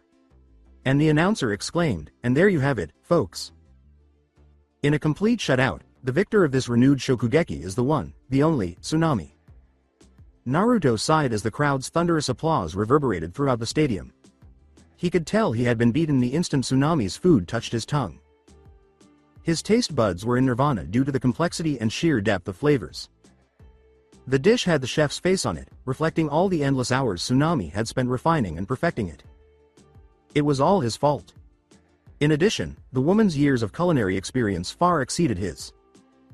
Even though he was certain he wouldn't prevail, he was still determined to give it his all. It had also been enjoyable. The angel turned and held out his hand to his opponent. Good match. The female grinned. She did seem to be at ease. No, Naruto-kun, it was a fantastic match. Thank you. You have no idea how much doing this means to me. How long it's been since I did battle in the kitchen. If the blushing faces in the crowd were any indication, the chef looked even more radiant, not that she noticed them, anyway. Here, Naruto-kun, she said, removing an ancient scroll. I want you to have this. Naruto's expression was confused as he accepted it. What's this? That is one of the 99 recipes of heaven. Tea. The 99 recipes of heaven? You mean the ones for celestial cuisine? Oh, so you've heard of it. Of course. Celestial cuisine, it's said to be some of the most delicious food in the world with the power to improve one's health, energy, and strength when eaten. There are even rumors that it can actually increase a person's chakra reserves up to a certain point. At this point, the angel's eyes were wider than the dinner plates. Hey. And you're just giving it to me? Why? The chef grinned challengingly, saying, I don't think you realize just how much you've done for me and family. Think of it as a gift. And besides, I'm sure you'll find some of the other 99 recipes. When we meet again, I'll challenge you for them in another cooking match. Yosh. Next time, I'll definitely beat you. Tsunami chuckled and said, we'll see about that, before approaching her friends and relatives. The chef looked back over at her opponent as she cheerfully accepted their congrats and hugs. Naruto-kun, you are already far superior to me at your age. It's evident that you have a genuine love for cooking. Continue to pursue this passion, and you'll surpass me in skill. The day arrived when the shinobi had to leave in seemingly no time at all. The mission had already taken a few weeks longer than anticipated, and if they did not return soon, the Hokage would undoubtedly have harsh words for each of them. In light of this, the group of shinobi departed with heartfelt farewells, congratulations, and the knowledge that the finished bridge would bear the name Bridge of Angels in recognition of their labors behind them. They barely spoke to each other during the quiet travel, and in a matter of days, they were back in Konoha, in the Hokage's office. Hiruzen Sarutobi was obviously unhappy. Kakashi Hitaki. Mind explaining to me why Team 7 and the Anbu reinforcements I sent you are not only a full 3 weeks late from your expected return, but also why you have 7 extra shinobi, most of whom are B-A. Rank missing. Nin? The Sandaime Hokage asked. And I want the entire story, starting from before you requested reinforcements. The Jonin sheepishly scratched the back of his head. Hokage. Sama, it's a long story, Ma. I'm waiting, Kakashi. All right. Thus, we first came across the Demon Brothers approximately 2 days into our trip to the Land of Waves. Following a short battle that resulted in their loss, we questioned the customer and learned that Gato truly controlled the land of waves. Gato of Gato Company, is that right? Hi. That is extremely upsetting. Very well, please continue. To think that one of our neighboring countries was suffering so much and we were completely ignorant of the fact, the Sandaime muttered, resolving to ask Jiraiya why they had not been informed sooner the next time he checked in. Hey. As soon as we realized what was going on, we decided to press on with the mission while also requesting reinforcements. We didn't run into Zabuza Momochi and one of his cronies, Haku Yuki, until we had arrived in the land of waves. Gato had hired them to assassinate Tazuna-san. We were able to drive them back with the assistance of my team, but we knew they would eventually return. We therefore made use of the time we had to train while we waited for reinforcements. During this period, Naruto also eliminated Aoi Rokusho, Gato's other hired shinobi, and made friends with his accomplice, Haku Yuki. When Sarutobi looked at his surrogate grandson, that caught his attention. You mean to tell me that you were able to defeat a B? Ranked missing. Nin all by yourself? He exclaimed. Shaking his head, Naruto retorted, Haku-chan and I beat him together, not by myself. Still, we were fortunate. He relied on the Raijin no Ken and underestimated us. I don't think we would have prevailed if that hadn't happened, along with my bloodline fully awakening during the battle. Sarutobi's eyes grew wide at the realization that Naruto's bloodline had fully awakened and that he was holding his teacher's sword, the Raijin no Ken. Do you have it now? Ken Raijin no? With a wistful smile, Sarutobi said, how long has it been since I last held this sword? It is good to have it back where it belongs. Turning back to Team 7, the angel gave the elderly shinobi a scroll, and a few seconds later, the legendary blade crafted by the Nidaime Hokage was in his hands.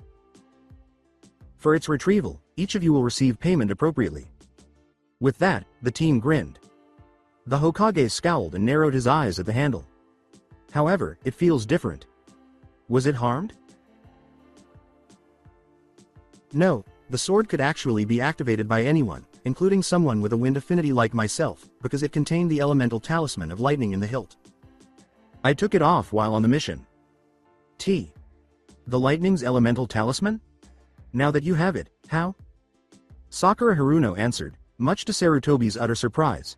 Actually, Hokage Sama. I have it. Additionally to the fire elemental talisman. It turns out that I'm a good fit for every element. I have Mugetsu, the divine sword of the void, as well, Gigi. It would take some time for Sarutobi to process all of this, but he was beginning to wonder how much more shock he could handle. To think that 3 divine weapons had been discovered on one island, and that Sakura Haruno would be the one to wield 2 of the 6 elemental talismans, earth, fire, wind, water, lightning, and chakra. I take it that around this time, Tenzo and Yugo arrived? Hey. The next day they arrived. We were able to obtain information about Gato and his intentions to turn on Zabuza and his group because of them. And I understand that you persuaded Momochi-san and his group to change sides using the intelligence obtained? In essence, yes, but it did help when they saw the mercenary army that Gato had brought with him to get rid of them. Regretfully, Gato fled while we were battling the devil and his army. Hold on, what? A devil? Hey. Somehow, one of the mercenaries changed into a huge devil. Undoubtedly among the most powerful ones I've ever seen. Thankfully, Naruto's ancestry made the creature much easier to defeat. I see. Naruto-kun, you've come a long way. The boy grinned. You faced the devil, then. What happens next? As previously mentioned, Gato managed to flee during the conflict. After some time, we managed to locate him and made our way to his private ship, where we met Yami Daidenshi. It's confirmed. Sarutobi had to give up. He was going to have a heart attack if this was the kind of weird shit he would have to get used to from Team 7. He asked, faintly, what happened? After seizing Zabuza and his entourage, he changed Gato into a hideous flying demon. Fortunately, Naruto succeeded in killing the devil and Yami kept his word to let us all go, Kakashi grimly explained. Naruto was forced to fight it alone with the ultimatum that if he failed to win, Yami would kill everyone on the ship. You are all extremely lucky that he did so.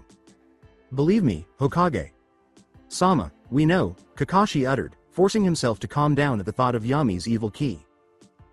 Anyway, after that, all we had to do was wait for the bridge to be finished while Naruto had an what was it called again? Something like a shokugeki? With an eyebrow raised, the Sandaime said, "You had a cooking match? Gigi, have you heard of them? They're highly well liked in the food industry. Have you triumphed?" "No," a pouting Naruto replied, "I had no chance. My cooking was far inferior to Tsunami's." Naruto-kun, you'll defeat her the next time. I take it during that time that you, Momochi-san, decided to request asylum at Konoha? Asked the Hokage, drawing unanimous agreement from the shinobi in attendance who had sampled Naruto's cuisine. Hardly, the swordsman scoffed. There was not much of a choice for me. Even so, if you would have us, it would be nice to no longer be on the run, Hokage. Sama. The Uzumaki made an impression on my adopted daughter and the rest of these bastards. He glared at the angel, who simply smiled innocently before heaving a deep sigh. I need you all to answer a few questions honestly before I address your request, the elderly shinobi said, casting a long, appraising glance at the missing nins. The Hokage nodded, his tone unmistakably hard. Haku Yuki, Kira Mojiyu. I don't recall either of your names in any of bingo book we've obtained, he said, acknowledging that, I will know if you are lying to me. Before going on the run, were any of you shinobi? Haku dismissed the statement, and Kira retorted, I was a genin on active duty for about a month before the purge. And do either of you have any intentions that go against the interests of Konoha? Asked the Hokage, nodding. Once more, the Ice Maiden gave a negative response, as did Kira. However, she continued, I should mention that if I encounter any of my missing clansmen, I may choose to try to assist them if I feel it won't be detrimental to Konoha or if I believe it would be of great benefit to them, knowing that the Sandaime Hokage would likely sense that she was holding something back. Comprehensible. And Kira-san, thank you for being so honest about this. Sarutobi then turned to face their superiors, saying, many shinobi, no matter who they were, would do the same. Why did you try to kill your Kage? Why should I let shinobi into my village who betrayed their master? Everyone in the office could not fault the Hokage for posing such a legitimate question. Zabuza replied, if you were in my position, Hokage Sama, and your superior had just ordered the execution of anyone who showed signs of being a Kekkei Genkei, even if they were an innocent civilian child, as well as the execution of your fellow shinobi who fought beside you, what would you have done? I did what I thought had to be done for the good of my village, the elderly shinobi said, not that he needed to respond. The others in my group also did. Additionally, I could serve as your point of contact with Mei Terumi of the rebel forces if you would have me. He stood and said, I see. Very well then. Momochi Zabuza, Mojiyu Ryoshi, Tsubasa Amy, Tsubasa Kagome, Mojiyu Kira, Hazuka Shizuki, and Yuki Haku. I now offer you all asylum in Konohagakure, but with the following restrictions. First, you'll all consent to being questioned by our mindwalkers. Although they will be under intense pressure to be as discreet and gentle as possible, the main goal is still to determine your reliability. Second, you will stay inside the village walls for a duration of 2 months. If you try to leave the village without an escort, you will be imprisoned right away. Third, for an undisclosed amount of time, you will be under Anbu surveillance. Furthermore, Momochi-san, your offer will be accepted if you demonstrate your loyalty. We really need a liaison. In fact, I'll even let you send the rebel forces up to 30% of your mission pay as a bonus. That will need to be done discreetly, of course. I will give you asylum if these terms are acceptable to you. The missing nin exchanged glances and realized that, all things considered, the conditions were light. In fact, the fact that they had a choice at all demonstrated how different things worked here, and most of them valued the fact that they would still be able to aid the resistance. We accept your conditions, Hokage. Sama, Zabuza said sternly, bowing with his allies. Thank you. Superb. We can work out the details later, Sarutobi said, clapping his hands. Are there any more details you would like to share about the mission at this point? No, Hokage. Sama, although, I should mention that Naruto has become something of a prodigy in creating new ninjutsu, Kakashi replied. He was able to create several powerful techniques for all of us, a couple of which are A. ranked at least. At this, the Sandaime Hokage arched an eyebrow, asking, Naruto-kun, is this true? The angel, a little embarrassed, rubbed the back of his head. I made a few new techniques, though I'm not sure how you would rank them. A few of them are fairly powerful. I am more likely to believe a shinobi who claims to have created a ranked ninjutsu if he has replicated over 1,000 different techniques. Tell me about the techniques you have developed. Naruto withdrew a large scroll from somewhere and started leafing through its pages. So far, I've made 3 techniques for each element, 2 Mokuton techniques, 1 Haiden technique, 3 Genjutsu, 1 Iryo Nintaijutsu. That one was really difficult, a few different taijutsu and kenjutsu, as well as some techniques for my bloodline.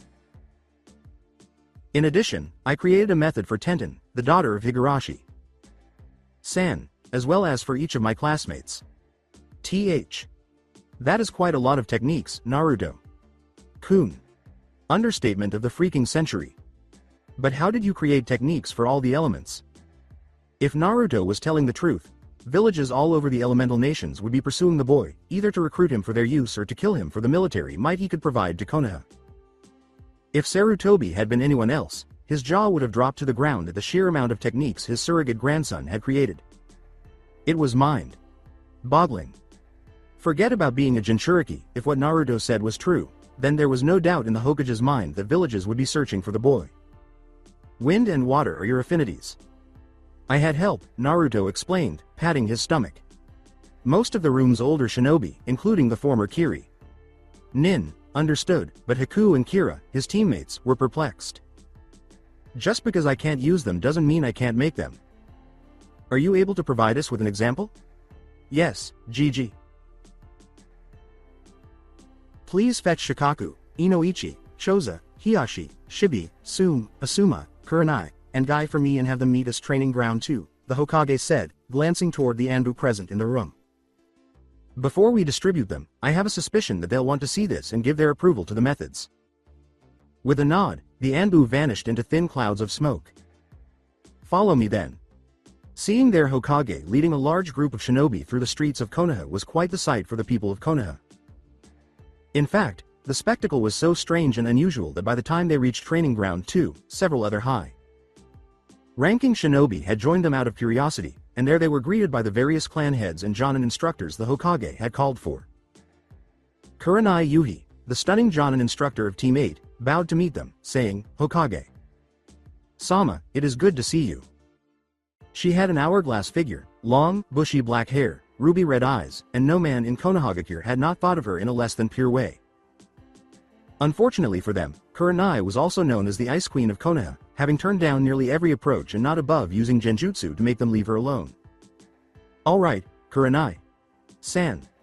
The Hokage answered, "I hope everything has been going well with your team." "Thank you, they have."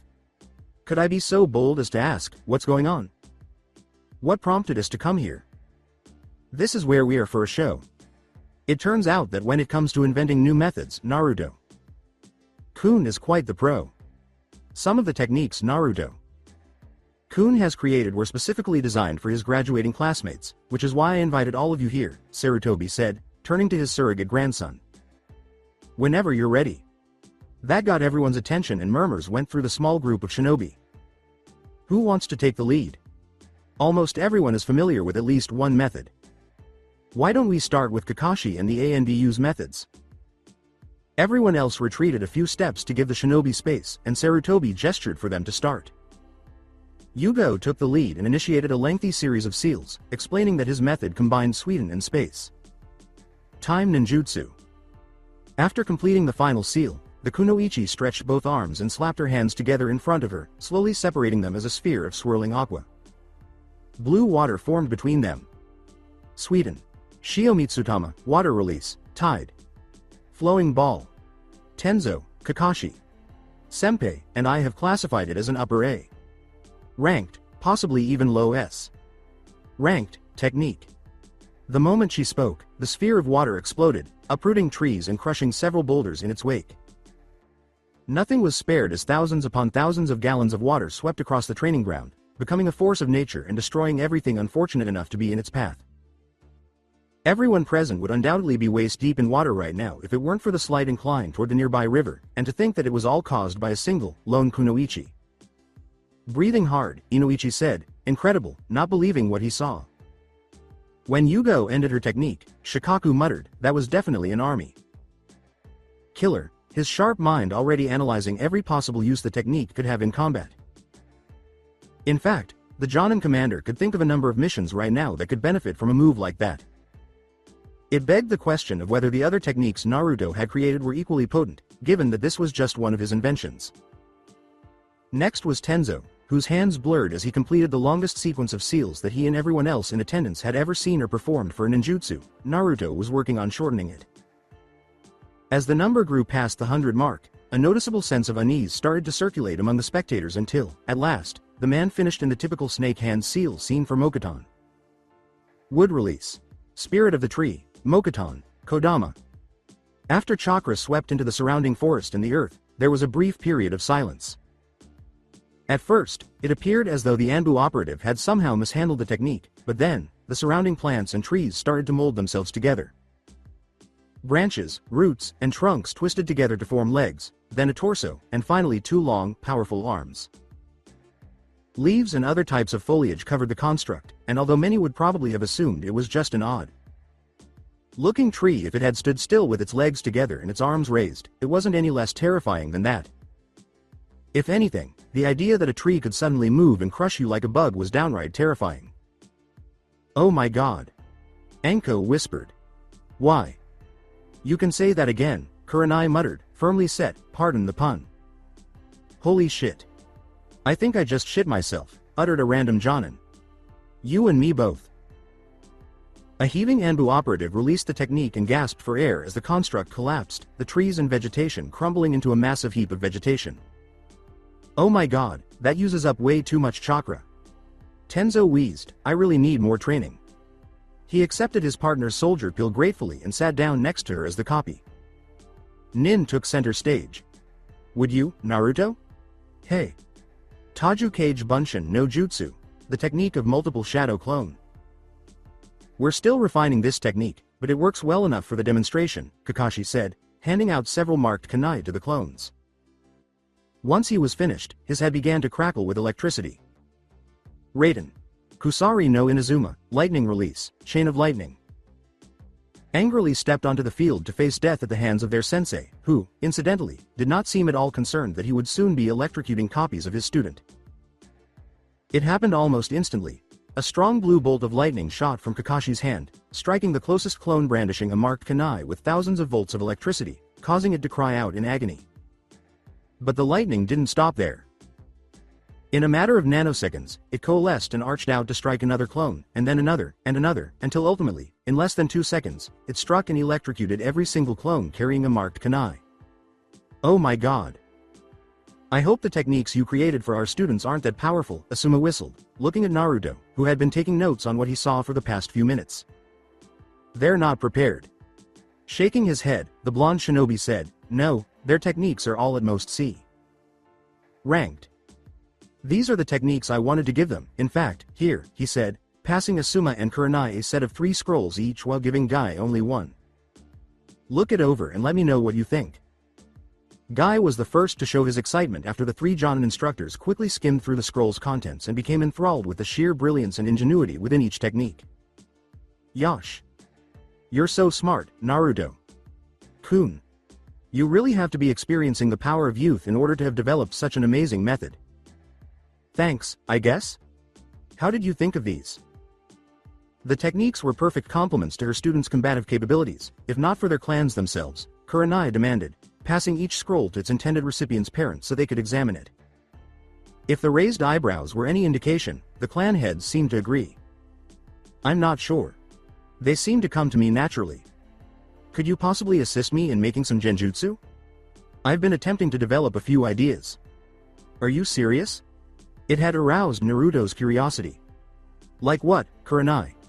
Sensei? Kurenai started listing all of her ideas to the boy as he scribbled them down, apparently catching on to his enthusiasm as a similar sparkle appeared in her eyes.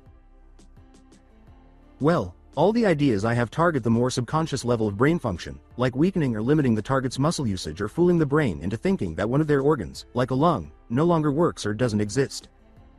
Kurenai said confidently. Oh, Kurenai. Sensei, that's great. What more is there? So what aspects of genjutsu can influence a person's self? Perception?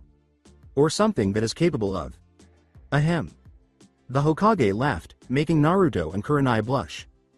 While I too am interested in the ideas you have offered, Kurenai. San, could you perhaps wait until after the demonstration is over? The Hokage asked, glaring at the two of them. After this, some of us have things to do. Hey. I apologize, Hokage. Sama, the mistress of Genjutsu bowed. The Sandaime Hokage turned to face Zabuza and his group and said, it's quite alright. Now then, why don't we see Momochi? San's group next? No can do, Hokage. Sama, Zabuza shook his head, the kid just made our techniques a couple days ago. We're currently working on learning them. I see. After that, I suppose Team 7 is in turn. Gigi, who would you like to see first? Naruto grinned. The last devoted Uchiha and Rookie of the Year, Sasuke, naturally had a lot of shinobi present who wanted to see him go first. Naturally, all that attention got the Avenger to puff out his chest in pride, his ego going up several notches, until his teammate smacked him upside the head with his sword sheath. Ah. For what purpose was that? Oh please, spare me that glance. Sarcastically, Naruto said, you looked ridiculous, puffing up like a peacock or something. Besides, do you really want Sakura to notice you? Yeah. Thanks for that, Naruto, the Uchiha said, looking at his pink-haired teammate, who was fortunately not paying attention because she had been having a conversation with Kira and Haku. No problem. Sasuke blurred through a set of hand seals, shaking off his fear, and lunged toward a clone in the area, saying, Kaden. Garyu no Jutsu, Fire Release. Dragon's Fang Technique. A small hot fireball blitzed across the field, and when it came into contact with a clone, it burst in a mighty explosion like a gunshot, making several shinobi jump. Needless to say, the clone was instantly dispelled upon impact. However, the Uchiha wasn't done, and he began going through another set of seals, this time explaining, what you just saw was the Kaden. Garyu no Jutsu, Fire Release, Dragon's Fang Technique. This is an improved version of that technique, he said, raising his hand to cover his mouth once more. Fire Release, Dragon's Maw Technique, Kaden, Ryakuchi no Jutsu. From Sasuke's lips shot a blazing fireball shaped like a dragon's head, and it roared loudly as it swept across the training ground toward its target, swallowing it along with half a dozen other clones before exploding in a conflagration several times larger than the explosion from the earlier technique. Damn, Anko exclaimed. I don't blame Chan for trying to get dibs on the kid if this is the kind of stuff he can make. Do you suppose he'll make me one? An unknown Jonin inquired. Not if I ask him first, someone else retorted. Hi. Why are you given first choice? An additional shinobi insisted. Indeed, but what about me? You? I should be the one doing it. It's enough. It looks like we'll need to come up with a plan if Naruto-kun decides to use his skills to benefit the entire shinobi force, the Hokage growled, breaking through the rapidly escalating argument. You will all either leave him alone until then or answer to me. Have I been clear enough? Hello, Hokage. Sama. With most people feeling fairly embarrassed, everyone yelled. The Hokage looked up at the sky to check the time, then turned back to Team 7 with a sulk. We are running a little behind schedule. Now let's conclude. May I ask Sakura-chan to please?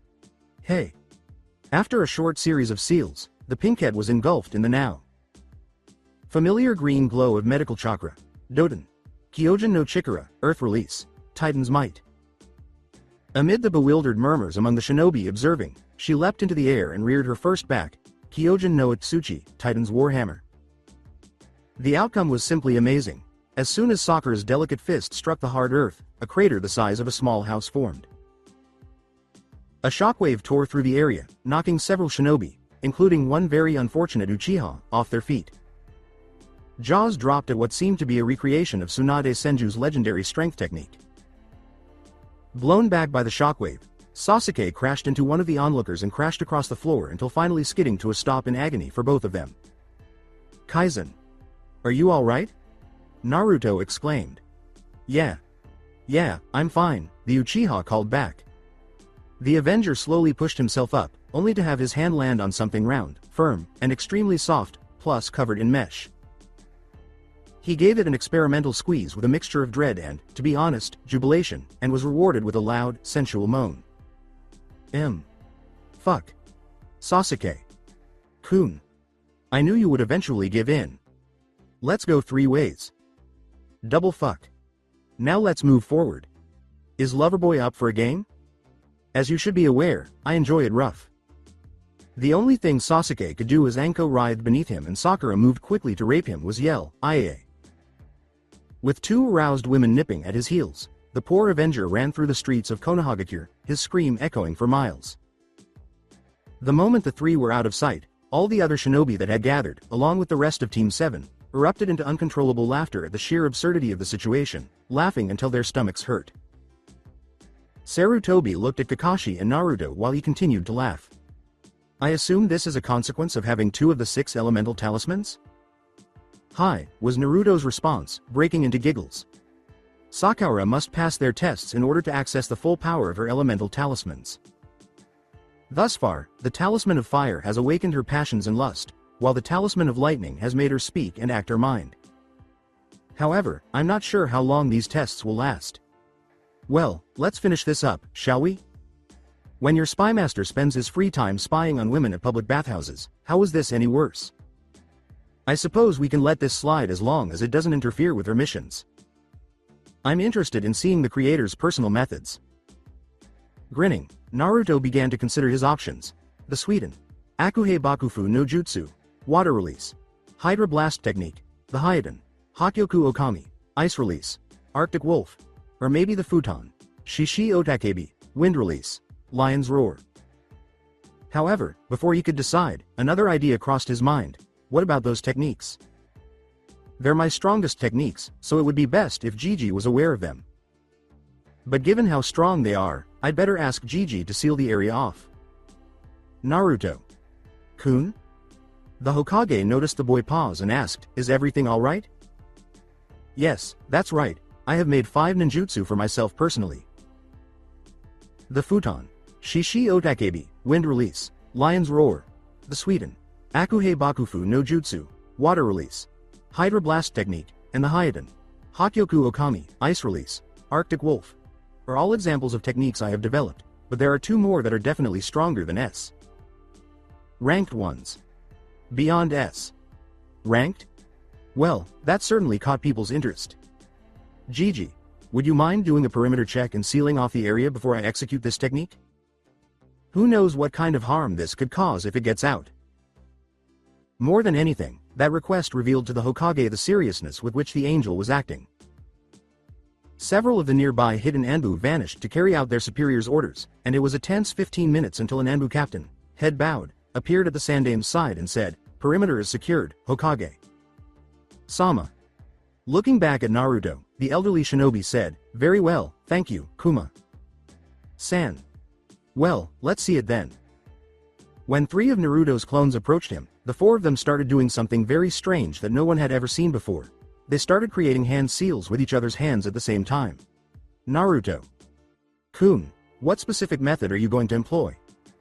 Sarutobi observed with obvious curiosity the peculiar way his surrogate grandson was creating seals. He had never seen anything like this before, the professor. Would creating seals at the same time and with the clones strengthen the technique? That was something he would have to consider later. But more importantly, had the angel been sincere? Had a genin, albeit a skilled one, really created a technique that outclassed even S. Ranked techniques? A cursory look at Naruto's teacher and friends revealed that they were all equally curious, alerting the Hokage about this. Not that Naruto noticed, but that statement had everyone's jaws dropping. It's a futon ninjutsu. The other one I made is a Suiden, but I'm only going to use one since the chakra drain alone will probably knock me out. I first began developing the idea for these techniques when I was in the academy, sometime after the teachers had taught us hand seals. I never made much progress, though, and I didn't really understand chakra and its complexities well enough to put my theories together until I met them. Naturally, when I initially came up with these techniques, my main concern was how awesome it looked and how big of a boom I could make. As a result, I probably won't use this technique unless it's absolutely necessary and there are no friendly people nearby. The curiosity, anticipation, and, to be honest, fear of what was to come only increased after Naruto explained what was going to happen. It also didn't help that the other clones seemed to have realized what the original was going to do and were now in complete panic. Will he actually employ those jutsu? A clone inquired. No, no, no. I think he's bluffing. Another clone exclaimed, he has to be. Look, *T. He's nearly finished. He's not playing deceptive games. One clone ran around in terror and screamed. A gang of pouting clones murmured, we're all screwed. We're all going to die. But I can't pass away yet. You? How about me? Naruto, fuck you. I'm fucked you. As he and his clones completed their technique, Naruto said, everyone, enjoy the show. What the group saw would rock them to their core and be recorded in history for all time. Holy fucking shit, Meigetsu, Kukio, Raisei, and everyone else were left speechless as a monstrous figure descended upon them, unleashing its primal wrath on the now screaming clones. Naruto Uzumaki. Namikaze, due to your incredible talent in the development of new techniques, I hereby give you the title of the Creator. You will be able to use it to charge for, refuse, and distribute any techniques you develop in any way you see fit. You will keep the remaining profits. 50% will go toward the shinobi funds of the village. However, I will mandate that anyone requesting a technique that is B ranked or higher be screened by a committee that I will form later on for the sake of Konoha's safety and security. With a fierce gaze, the Hokage pinned the teenager. Naruto. Kun, I'm sure you realize the risks involved in this. As news of your abilities spreads, other villages will try to kill you or hire you. We can never exercise caution enough. Hi, Gigi. Though his tired state somewhat ruined the effect, Naruto spoke resolutely. He had been knocked out from the chakra drain by his final two techniques, which were now considered kinjutsu and had forced the Sandaime Hokage to create a whole new rank, N. Ranked, since S. Rank just did not cover it. It goes without saying that, having only woken up a few minutes earlier, he was feeling rather disoriented. All right. Presently, Team 7. I think it's time to congratulate. You have now formally established yourself as the first rookie team to have finished what was effectively an S. Ranked mission in addition to having survived. Your achievement is remarkable, even with the help of your Jonin instructor and the Anbu reinforcements I sent. You will be paid appropriately as a result, and all of this will be noted in your records. Everyone smiled at that. So, why don't you all head outside to rest? Team 7 will be off for 3 weeks. Make good use of it. Hey. I'm grateful, Hokage. Sama. Watching what would undoubtedly become a legendary team walk out of his office, Sarutobi sighed. His thoughts were constantly returning to the training area and the methods Naruto had developed. Just unbelievable. Particularly the final two. The Hokage's gaze inadvertently went to the photo of the deceased Yondaime. There was a tick mark on Sarutobi's forehead. The old Hokage muttered, "You're just loving this, aren't you, Minato?" The old shinobi could have sworn, at that very moment, that he saw the man in the photo smile. I need a drink. The man in the photo just widened his smile. You know, Naruto the Creator? Gaki is a nice nickname. It definitely suits your talent, Zabuza remarked in his typically stern tone. He was going to the Angel's house with Naruto, and they were all going to have plenty of rooms to stay at together with the rest of Zabuza's group. It sure beats looking for apartments. How long have you been able to use those last two techniques? Yeah. Roughly 2 weeks. While I was making preparations for the Shokugeki, my shadow clones were practicing it. But every time I use it, it still knocks me out, complained Naruto, heavily relying on Haku to assist him in walking. Many thanks, Haku. Chan. I realize I must weigh a lot. Naruto. Kun, it's okay, the Ice Maiden answered. This was nothing compared to dragging her obstinate master around whenever he was knocked out. How much further to your house? We're just about there. Are you sure it's going to be big enough to house all of us? Shizuki inquired. Yes. The Uzumaki clan compound once stood there. Lots of room is available. And you live there all by yourself? Naruto gave a headshake. You go.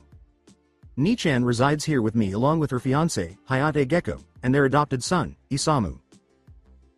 The house is too big for one person, so I wanted to leave the village.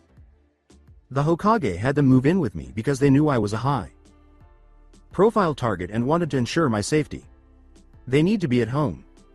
Well, here we are. When the group finally arrived at Naruto's enormous house at the end of the road, they were welcomed. Whoa. You were serious, Amy mumbled. It's as big as our old compound, don't you think, Kagome? Yes. Not as large as the Mojiyu clan compound, though. No home was larger than the Mojiyu clan compound, in my opinion. They were very large in number. Indeed. They fuck like rabbits, I promise. The girl's lips turned into a mischievous smile. You probably have no complaints about that. Kagome. Chan. Amy sobbed, flushed to the face. Nor was Ryoshi much better. I'm only kidding, sis. Disregarding the somewhat awkward conversation, Naruto cautiously opened the front door and entered while exclaiming, I'm home. Oof. However, a small projectile struck his chest, sending him sprawling to the ground. Otto-san. A tiny, innocent voice exclaimed. Otto-san. Hello, Otto-san. Greetings from home. It was a young child. A little redhead, with whisker marks, bushy tail, and fox ears poking out of her dress, was yammering on about everything and anything while contentedly hugging Naruto's neck. She was referring to the 13-year-old boy as her father, too. Hitomi. Chan? Shocked, Naruto inquired, wondering if he was still unconscious. Is that you? The young girl's tail wiggled back and forth as she excitedly nodded. How did you? Meigetsu interrupted, it probably has to do with the demonic chakra we pumped into her. What? Racking his mind for the memory, Naruto demanded. He came up empty-handed. We did that when? Are you forgetting? When we came to Hitomi's aid, she was hurt. She might not have survived if we hadn't given her a lot of chakra. However, right before that, we were also channeling demonic chakra, so some of that also filtered through. I wouldn't be shocked if she turned into a kitsune capable of changing into me, considering her stature and meager reserves.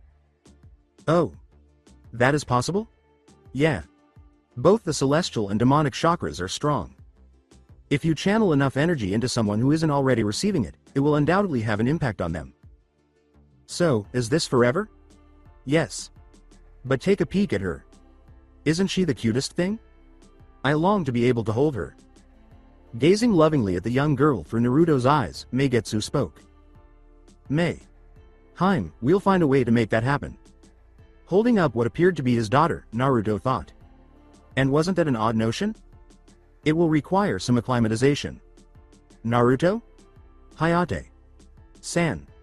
Taking a towel to wipe his hands, a man emerged from the kitchen. He had short brown hair, was of average height, and had noticeable lines under his eyes from illness. He was dressed casually in civilian clothes. He said, "Welcome home," with a slight cough. Naruto's health had significantly improved as a result of his frequent holy chakra treatments. They were hoping he would be fully recovered in the coming months. Isamu will be happy to see you. Identical over here. Could you please tell me when and how this is done? He held up Hitomi, who simply laughed broadly. Happened? The senior citizen shrugged. I'm not sure, really, cough, cough. Although she has been able to communicate for some time, this whole transition into a human being is new to her. All I know is that she had changed by the time I returned from running an errand this morning. She and Isamu had been playing. Hey, Otto-san, care to join in? What? Might we? Could we? Hitomi. Chan, Hayate comfortingly uttered. Otto-san, you are extremely tired. Would you mind letting him rest first? But I want to play with Otto-san. The young child pouted and crossed her arms as she whimpered. If the swooning from all the girls was any guide, all it accomplished was make her appear even more adorable. Would you please, Otto-san? Would you please? Despite his exhaustion, Naruto couldn't help but grin. Hitomi. Chan, I swear I'll play with you later. Would you mind playing with Isamu, Coon for the time being? Congrats. Alright. The young fox girl leapt from her dad's embrace and made her way back inside the house. Naruto mumbled, I am way too tired to deal with this right now. He turned to face his friends again. There are lots of bedrooms to choose from. Simply choose one and settle in. If it's not too much trouble for Gecko. San or Yugo. Nichan, I'll give you a tour later. I'm about to collapse. Prior to another strange asterisk appearing. On certain days, attempting to handle the oddities of the day just wasn't worth it. It wasn't, that's all. Things for Team 7 and their new allies started to calm down a little after the Hokage granted them a full 3 weeks off. It let them decompress and indulge in their softer passions, like Kakashi with his smut books or Naruto with his cooking. It was soothing, invigorating even. Sasuke was also a hobbyist and had a surprising level of fluency on the flute. They all really enjoyed it, and it was a nice change of pace. Things were quiet, for the most part. After all, they continued to train despite the delay. If anything, they trained even more diligently. Knowing that every mission they embarked on might be just as disastrous as the last, Naruto, Sasuke, Sakura, and even Kakashi threw themselves into becoming more powerful.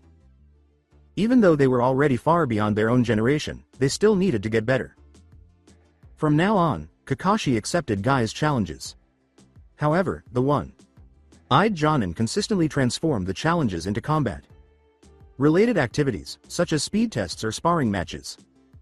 Kakashi was gradually regaining his former strength as an Anbu captain, even though it required spending a few days in the hospital for his troubles.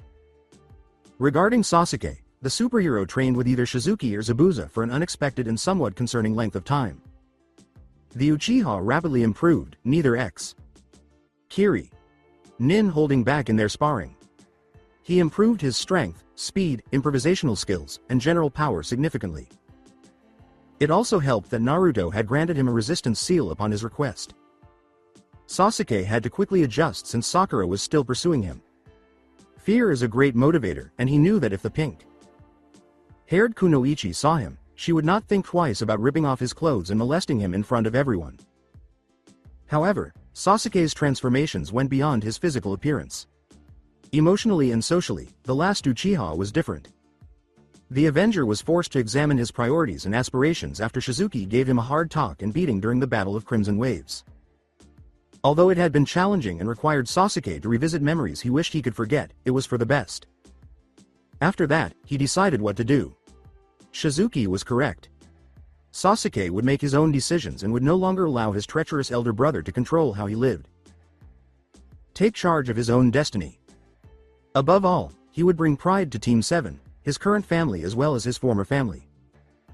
For Konohagakure's devoted shinobi Sasuke Uchiha, this marked the start of a new chapter. Sakura also went through some of the most rigorous training she had ever encountered. She possessed elemental affinities, and the 2 elemental talismans made it possible for her to use any ninjutsu. She quickly established herself as the ninjutsu specialist on her team after absorbing all that Kakashi had to teach her. However, that did not mean Sakura disregarded her physical prowess. Rather, she realized she lagged behind her teammates in that area and made a concerted effort to catch up. She performed sit-ups, push-ups, sprints through the village, and, above all, sparred with Zabuza's group members. Sakura pushed herself to the absolute limit and back because she had to catch up to her partner's strength level. Sakura realized, though, that she was still missing the one thing her teammates possessed that made them so formidable: a goal. The Pinkette was aware that she would not be able to compete with her teammates if she only tried to be a strong Kunoichi. Their aspirations and dreams were a part of who they were. It characterized them. One day, Naruto would become a legend as the champion of the gods, and Sasuke would exact revenge and, she hoped, bring the Uchiha clan back to life. But what kind of person would she be? Aside from sullying the last faithful Uchiha, what other life goals did she have? Sakura thought about it for a long time and had not yet come up with a solution. She knew it would take time and that she would have to think about it for a long time. That is, when she wasn't busy obtaining restraining orders from the men she stalked, hit on, or outright molested in her sex-crazed state. Sakura's mother had passed out after listening to the Pinkette's endless tirade about how she was going to practically rape her teammate. Her family had no idea how to handle this new, sexually inclined girl. It goes without saying that Sasuke stayed at Naruto's house for a few nights in order to have extra protection. Of course, there is also the blonde angel to remember among them. After facing the long-ago foe of his clan, Naruto trained whenever he had free time. He spent at least 2 hours every day practicing the Santoryu, free sword style, and Kuroashi no Vaza, black leg style, by sparring with either Zabuza or Haku. Once he was given a good kicking around, he would work out to improve his strength, speed, reflexes, and flexibility. Along with developing his teammates' ninjutsu skills, he dedicated a great deal of time to mastering his own, coming up with many daring new techniques for them all. When he wasn't training, Naruto discovered that he was suddenly becoming a father figure to the girl who had once been a fox kid. The angel had not expected to deal with such a surreal experience for many years, but he didn't quite feel that way about it. He cherished it. He enjoyed everything about it, whether it was feeding the girl, taking her to the park, or putting her to bed. He cherished everything about it. Naruto felt compelled to share the purest form of joy he had ever known with those closest to him. Naruto had allowed Meigetsu to take control of his body and perform a transformation on multiple occasions, allowing her to spend time with the fox kid, knowing how much his tenant missed her family. Every time, it caused excruciating twinges in his heart, but the gentle smile and expression of happiness on the demon lord's face made it all worthwhile. Even though Naruto was still in Meigetsu's form, Hitomi was remarkably able to distinguish between the two people controlling her father's body. It was an odd situation for them to be in, but it worked, and neither of them was complaining. Somewhat more hilarious were his teammates' responses. As in, their minds tried and failed to comprehend that Naruto, of all people, now had a daughter. They were like, jaws dropping, eyes widening, miniature explosions on their heads. It might have been among the funniest things he had ever witnessed. Luckily, there was no way not to fall in love with the little girl. When Hitomi was about, even the normally stoic Uchiha would smile tenderly. Though Naruto's big reveal of his status as a Jinchuriki and the God's champion, yes, he had revealed his biggest secrets to them after receiving approval from the Hokage, may have been the biggest thing that had happened to Team 7 as a whole. The best part? Without missing a beat, they had come to terms with it in him. When they had simply smiled at Naruto following the big reveal, as though they had known all along or had some sort of inkling, words had failed him. Needless to say, the angel had felt the world's best about their acceptance. Overall, Team 7 was having a good time. In the early hours of the morning, Naruto was strolling through the village's commercial area when he had these kinds of joyful thoughts. He needed to run an errand first, but he had plans to train with his team later today. He entered Hideki's shop with a loud greeting already on his lips, and a smile could be seen on his lips. "Hideki-san." Hideki called out, "Ah, Naruto. Come in a warm voice." He waved the boy toward him. "I actually only just finished your order. What do you think?" As Naruto's gaze fell upon the armor strewn out over the counter, his smile widened. A few days prior, he had brought the few pieces of the Kago no Yoroi, armor of divine protection, that he had recovered to Hideki for repair and resizing. Because the metal was so special, it had taken him this long to complete the order. But the end product has the best possible appearance. The various seals, worn with age, had been artistically redone, and the armor pieces now shone with polish. "Wow, thank you, Hideki-san. This is incredible." "Oh, it was my pleasure. You're lucky that your clan let me work with them in the past, otherwise, I wouldn't have had the first clue on how to repair it. Now why don't you put it on to make sure everything fits?" "I'm pretty sure they will, but it never hurts to be sure." There are no disagreements there. The angel put on the arm guards, boots, and greaves first thing in the morning. They fit flawlessly. Finally, the shoulder guards were put on, though that required a little more work because Naruto was not familiar with the components. Hideki was fortunately available to assist, and the armor was on in a matter of minutes. "So far, it looks good," the blacksmith said, nodding as he examined the parts closely. You might want to consider getting some new clothes that go with the armor. The overall black, white, and gold contrast is pretty eye-catching. Plus, it looks like you've grown a bit taller." Hideki asked the teenager to turn around. "Release your wings. I want to make sure the shoulder guards aren't too low." To the amazement of the blacksmith, Naruto's angelic wings materialized in a swirl of celestial chakra, even though he had asked for them to. No matter how many times I see it, those wings will never cease to amaze me, Hideki exhaled. It was with Kushina, Naruto's mother, that he had last been fortunate enough to witness the diving heritage of the Uzumaki clan. To assist her son was unquestionably an honor now, as it had been then. Looks like the armor fits you perfectly. How does it feel? With a roll of his shoulders and a spread of his wings, Naruto said, good. He found the armor to be very thin. They're really light. Hideki clarified, a reverse application on the basic gravity seal. He tapped the seals adorning the armor pieces, saying, they're overall lighter than they would be, but are still strong enough to protect you. These seals have a purpose too. By channeling your celestial chakra into them, you can boost the armor's protective capabilities against devils. The angel exclaimed, oh, that's useful. I didn't even know seals could do that. The Uzumaki clan were masters in Fuinjutsu. It's not surprising that they would develop a couple seals that would help them in their fight against devils. There must be something more to aim for in order to make my clan proud, Naruto mused nostalgically. He gave the blacksmith a second glance. So how much do I owe you? The man dismissively waved his hand. You don't owe me anything. It was a pleasure to work with the Kago no Yoroi, armor of divine protection, again after so long. But. Yet. Hideki interrupted the teenager's objection with, however. Because I know you, brat, you can do me a favor and I'll consider us even. Sound good? Yes, without a doubt, Naruto said.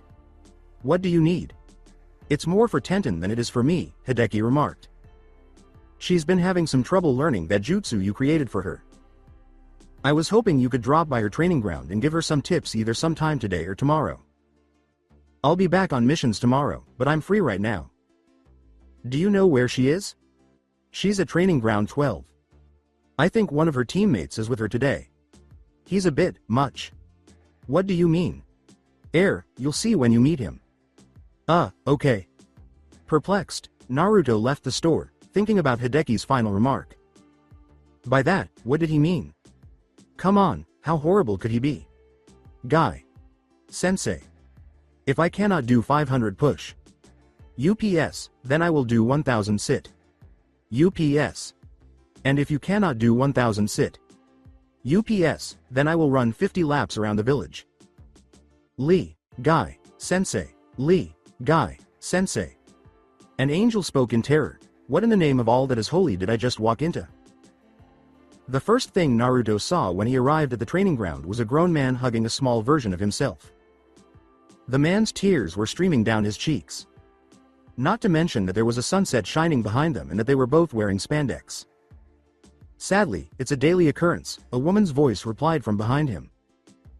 Naruto turned to see Tenten approaching him, her teacher and teammate embarrassing shinobi all over the place, an expression of exasperation on her face. The blonde grinned. Yo, Tenten. Hey, Naruto. It's been a while. The angel winced, yeah. I just got back from a mission at the Land of Waves. Things got complicated. First C. Ranked? Yeah. How do you know? The brunette frowned slightly at the memory, happens to all rookies. My team's first C. Ranked ended with us fighting a gang of bandits led by a missing Nin from Kumogakure. It had been a botched mission, but at least they were alive. What happened on yours? A lot. Client lied and we ended up fighting Zabuza Momochi and his Akko. You fought Zabuza Momochi? The girl with the buns appeared right in front of him. What was he like? Did you see his sword? Did you get to see any of the Benakiri? Ryu, Crimson Mist style, techniques? What about? She screamed, her eyes glimmering as she grabbed Naruto by the shoulders. Naruto called out, whoa, whoa. Calm down, Tenten. In an attempt to calm the agitated Kunoichi. If you want to know more about Zabuza, then just go talk to him. He joined the village. Wait, what? He's here in Konoha? Where? Who is here in Konoha, Tenten? And who is this youthful person? The two teenagers turned to see that Guy and his miniature replica had become interested in their conversation. Now both stood before him, Guy grinning a greeting, and Lee staring at him with open curiosity. They also offered Naruto the opportunity to get away from the completely crazy weapons mistress. Hello, I'm Naruto Uzumaki. Namikaze. He exclaimed, slithering free from Tenten's hold to give the boy a handshake, only to recoil at the teenager's tight hold. The teenager yelled, Yash. I am Rock Lee, the beautiful green beast of Konoha. With excitement. It is an honor to meet such youthfulness. Air. Naivete? How did Tenten remain sane around this guy and their teacher, dear merciful Kami? Naruto turned to face their Jonin instructor and bowed, saying, Nice to meet you too, Lee. Hello, Guy. Sensei. Good morning, Naruto. Kun. What brings you to our training ground on this most youthful morning? The angel bowed his head in Tenten's direction. Hideki. San told me that Tenten was having a little trouble figuring out the jutsu I gave her. He asked me to come by and help her in exchange for repairing my clan armor. Jutsu? When Lee heard this, a sparkle came into her eyes. I see. So you're the creator I have heard so much about from Guy. Sensei and Tenten. Hi. That's me. Lee whirled around to shout, Yash. At his teacher. Guy. Sensei. I wish to test my youthfulness in a taijutsu spar with Naruto. Kun. Guy spun around to confront the perplexed angel, saying, That sounds like a most excellent idea, Lee. Naruto. Kun. Would you do us the honor of sparring with my youthful student? What? Please face Lee in a battle of taijutsu and youthfulness. It would be an excellent test of both of your abilities. What the devil just occurred? Naruto pondered. How the hell had stopping by to teach his friend a move he'd invented become a sparring match with an aspiring master of taijutsu? What should I say? Does he really have puppy dog eyes for me? Indeed, he was. Lee was pleading with Naruto to spar with him, all puppy dog eyes. You might as well, Meigetsu interjected abruptly. Naruto. Kun, it would be a good test of your taijutsu. You think? Look at his hands, see the roughness? The scars? I'm willing to bet he trains as much as you do, but only in taijutsu. Plus, fighting different styles is always good for experience. Naruto sighed and retreated a few steps, giving in to his tenant's advice. He gave Guy a look. At your signal then, Guy. Sensei. Yash. Lee sprinted in the opposite direction of his new foe. Let us have a most youthful battle, Naruto. Kun. I won't hold back, Lee. Nor will I. Guy and Tenten moved to the edge of the forest to give the two fighters some space, and he asked, Combatants ready? Hajime. With a kick that went straight for Naruto's head, Lee closed the gap between them in a speed burst that most genin could not keep up with. Lee's right arm moved to block the attack, but the angel ducked under it instantly and lashed out with a kick of his own. Wham! The taijutsu specialist's eyes widened at the angel's kick's incredible strength. It was easily comparable to his. However, that didn't stop the more senior genin. If anything, it heightened his excitement even more. Even as he used Naruto's kick to propel himself out of his opponent's striking range, Lee's face lit up with a defiant smile. With those words, Lee charged back into the fight, a barrage of punches already flying at his opponent. Yash. Your strength and power is most excellent, Naruto. Kun. Let us enjoy this fight to its fullest so that we may grow even stronger. Unfazed, Naruto scuttled through the attack and, in a breathtaking feat of accuracy and dexterity, kicked out Lee's final blow before unleashing a potent spinning hook. Kick at the gap that was made. However, the taijutsu specialist was swift, much quicker than the angel had anticipated, so instead of striking soft tissue, Naruto's foot struck an unbreakable barrier once more. Fuck. How in the world am I going to get past his defenses? With a curse, the angel pulled his leg back and vanished quickly. Lee was not far behind, though. As they clashed in enormous bouts of punches, kicks, and strikes that were either avoided, blocked, or parried, the two warriors turned into blurs on the battlefield. For a brief while, it appeared as though neither side would ever be able to gain the upper hand, and then the conflict changed. After blocking his opponent's strong sidekick, Lee struck back with a flurry of jabs and a crazy haymaker. Both attacks, however, missed their mark. After lowering his body to a low stance, Naruto began attempting a sweep kick with his leg. Jigget, legs. He swung the same leg up and around toward Lee's throat, missing, but using the momentum the angel had built up right away. Collier, neck. Konoha Senpu, tree leaf whirlwind. With enough force to break bones, leg collided with leg as a shockwave tore through their battlefield. They locked eyes, and for an instant, time seemed to stop. They could see the fervor and resolve in each other's eyes. Then, it was over. And the war had resumed. Naruto parried Lee's first blow with a knee, then came full circle to strike again with a spinning hook. Kick. It was a fist against a leg. Though it went wide, the blonde angel quickly attempted a roundhouse kick with his other leg, shouting, "Collier, neck." Lee's forearm came up to block it. The taijutsu specialist struck back, using multiple knife attacks that Naruto narrowly avoided before unleashing a swift uppercut that the angel could hardly avoid. But he exposed himself completely in the process. Lee acted without thinking. Konoha Senpu, Tree Leaf Whirlwind. As his opponent planted his foot in Naruto's stomach, he found himself gasping for air. Before he could recover and retaliate, he staggered back, barely having enough sense to avoid Lee's follow. Up haymaker. Missed. Poitrine, breast. Bouch, mouth. Once more went missing. Joe, cheek. With a sideways blow. Not quite. Bouch, mouth. Straight hit. Menton, chin. His final kick was accurate, stopping his opponent long enough for Naruto to turn and deliver a barrage of devastating snap kicks. With a shout, "Take this, Lee." A tenderer, tenderize. Lee's head, neck, and shoulders ached from the unexpected assault as he struck the ground hard. However, the taijutsu specialist knew the pain and the ground like old friends. And he was back on his feet and launching his counterattack in a matter of nanoseconds. And Naruto was unable to respond quickly enough this time.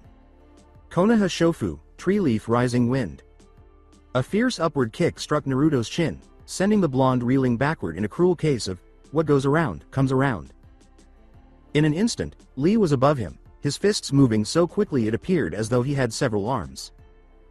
Konoha Gufu, Tree Leaf Hurricane. Punches after punches struck with agonizing precision. The angel was struck so hard that he crashed back into the ground, his body wailing in pain from Lee's unrelenting assault. Naruto was driven deeper and deeper into the crater his body had created by Lee's punches. Most people would have given up and cried out for help by now because it was so painful, but Naruto was unflappable. The angel then mustered the courage to parry a blow, giving him the opportunity to strike back even though it hurt. Flanchat, stomach. Naruto's push kick struck Lee's stomach with the force of a bull while he was facing the ground, sending the taijutsu specialist reeling as he launched himself back into the air. It allowed Naruto the time he required to stand again, get over the pain his body was still experiencing, and get ready to exact some revenge. Naruto was at Lee's back in an instant, his leg already traveling quickly. Boss coat, shoulder roast. Was the blow that spun the taijutsu expert around, exposing his chest to a series of quick, powerful sidekicks, Tricieme hachis, third-rate mincemeat. A push kick, poitrine, breast. And a revolving reverse double. Heel kick to the teen's head. Concasse, crush. Gua. Lee smashed into the earth, wailing in pain from Naruto's final kick. However, he had already been struck much more severely. This would not deter him. Not right now. Not in this fight, when he was using every bit of his body and taijutsu to the limit. Here it was, the youth's springtime. Now. That was it. And nothing would keep him from taking full advantage of it. Rog. Konoha Senpu, Tree Leaf Whirlwind. Muton shot, Mudden shot. Leg collided with leg again, and the two engaged in a close quarters battle, using their best strikes to try and knock the other out. Konoha Reppu, Tree Leaf Gale. A tenderer, tenderize. Konoha Shofu, Tree Leaf Rising Wind. Tricieme hachis, third-rate mincemeat. Konoha Gufu, Tree Leaf Hurricane. Duxieme hachis, second-rate mincemeat. Konoha Kaigensho, Tree Leaf Rock. Destroying Rise. Derplat, two-course meal. Konoha Arashi, Tree Leaf Windstorm. The final blow that ended the protracted battle between Naruto and Lee was that last attack. The taijutsu specialist realized he was almost out of stamina after narrowly avoiding the angel's kick, so he gave his last attack his all. Naruto used all of his strength, speed, and resolve to launch a double open palm strike that was aimed directly at his opponent's face. He knew at that very moment that he would not be able to avoid it. Oh she. Wham! He squirmed. Naruto? Oi, Naruto. Geez, Lee, how hard did you hit him? Yosh. It was a most youthful battle. I had to use all my strength and skill to best him. It was a beautiful battle, Lee. You are truly in the springtime of youth. Lee. Guy. Sensei. Lee. Guy. Sensei. Could you two please do that later? Naruto's been unconscious for 20 minutes now. That's long for him. 20 minutes? PSH, I guess the Dobi is still pretty weak. A. Anyo, T. That's not very nice, Kiba. Kun. Based off of your statement, that would make you just as weak as Naruto. San, if not weaker actually. Why? Because Lee. San beat you just 5 minutes ago and in significantly less time. That was a fluke, Shino. And I'm still conscious, aren't I? Naruto and Lee fought for well over 10 minutes. You barely lasted one. And Lee wasn't hitting you anywhere near as hard. What? You're lying. I'm Lee's teammate and I've sparred with Naruto before. You're definitely weaker than them both. I am not. Challenge Naruto then once he wakes up. It'll be fun watching him kick your ass. Fine. Wake the Dobi up and we'll have our match. Does anyone have any smelling salts or something? No, sorry. Nope. I'm afraid not, Tenten. Please forgive my terrible lack of foresight. I will do 500 push-ups to ensure I never do such a thing ever again. Yosh. I will join you, Guy. Sensei. Lee.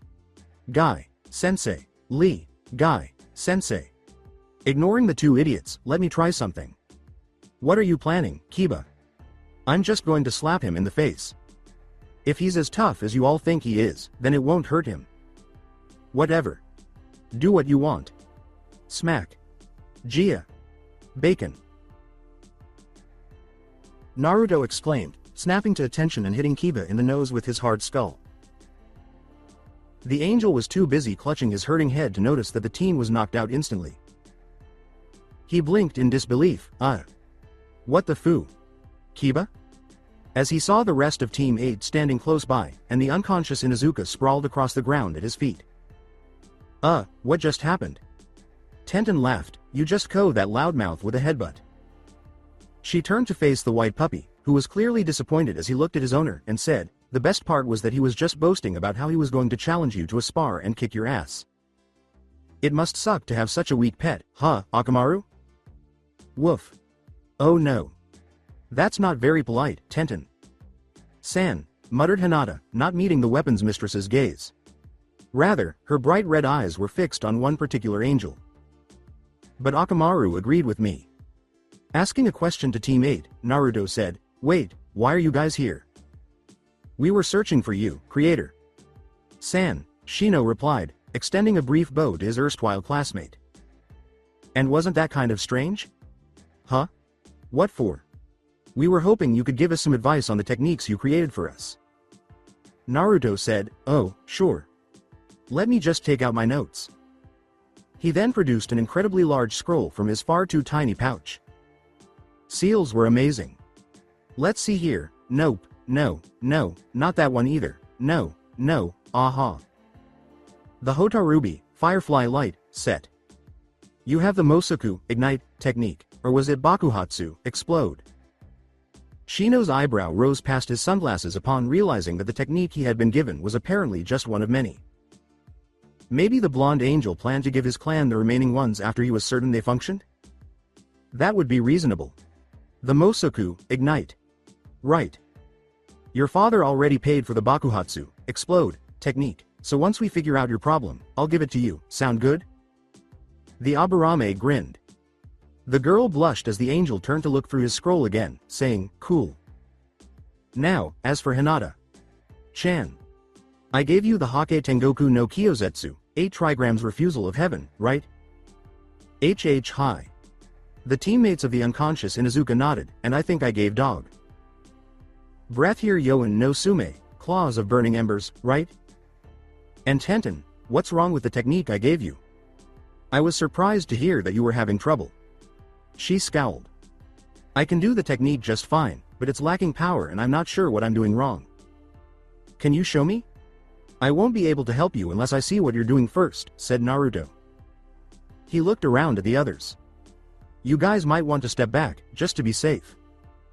The group immediately obeyed as Tenten unveiled a long, double-edged straight sword and assumed her stance, facing a target approximately 5 meters away. Tenten knew firsthand how dangerous testing a new technique can be. To aid in her aim, she held her sword parallel to the ground and pointed her free hand in the direction of the target. The brunette thought, okay, here goes nothing, and she took a deep, steadying breath before beginning to channel her chakra. A stern resolve emerged in her gaze. Tenten twisted her entire body into the motion, thrusting her sword forward and firing an airburst from the blade.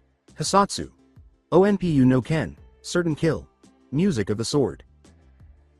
Her strike flew across the field, striking the target dead center, while her sword hummed and trembled at the supersonic speeds it had reached with that thrust. And took no action? Tenten drooped. See what I mean? I can do the technique, but for whatever reason, it never seems to be able to pierce the target. Naruto nodded and began to scribble notes in his scroll while considering it. Can you do it again? To her exasperation, the weapons mistress tried it and received the exact same outcome. Cheer up, Tenten. Lee suddenly piped in. The shinobi in spandex was shouting at such a high volume that it was astounding that Kiba didn't wake up. I am sure with Naruto-kun's help, you will master this technique in no time. Right, Guy. Sensei? I wholeheartedly concur, Lee. The Jonin shouted in return. Naruto-kun is a true prodigy when it comes to creating new techniques. I am sure he will be able to figure out your problems. Naruto interrupted, saying, the solution is actually fairly simple. I'm sure Tenten would have figured it out sooner or later. The brunette perked up and asked, really? What is it? What am I doing wrong? It's mainly one thing.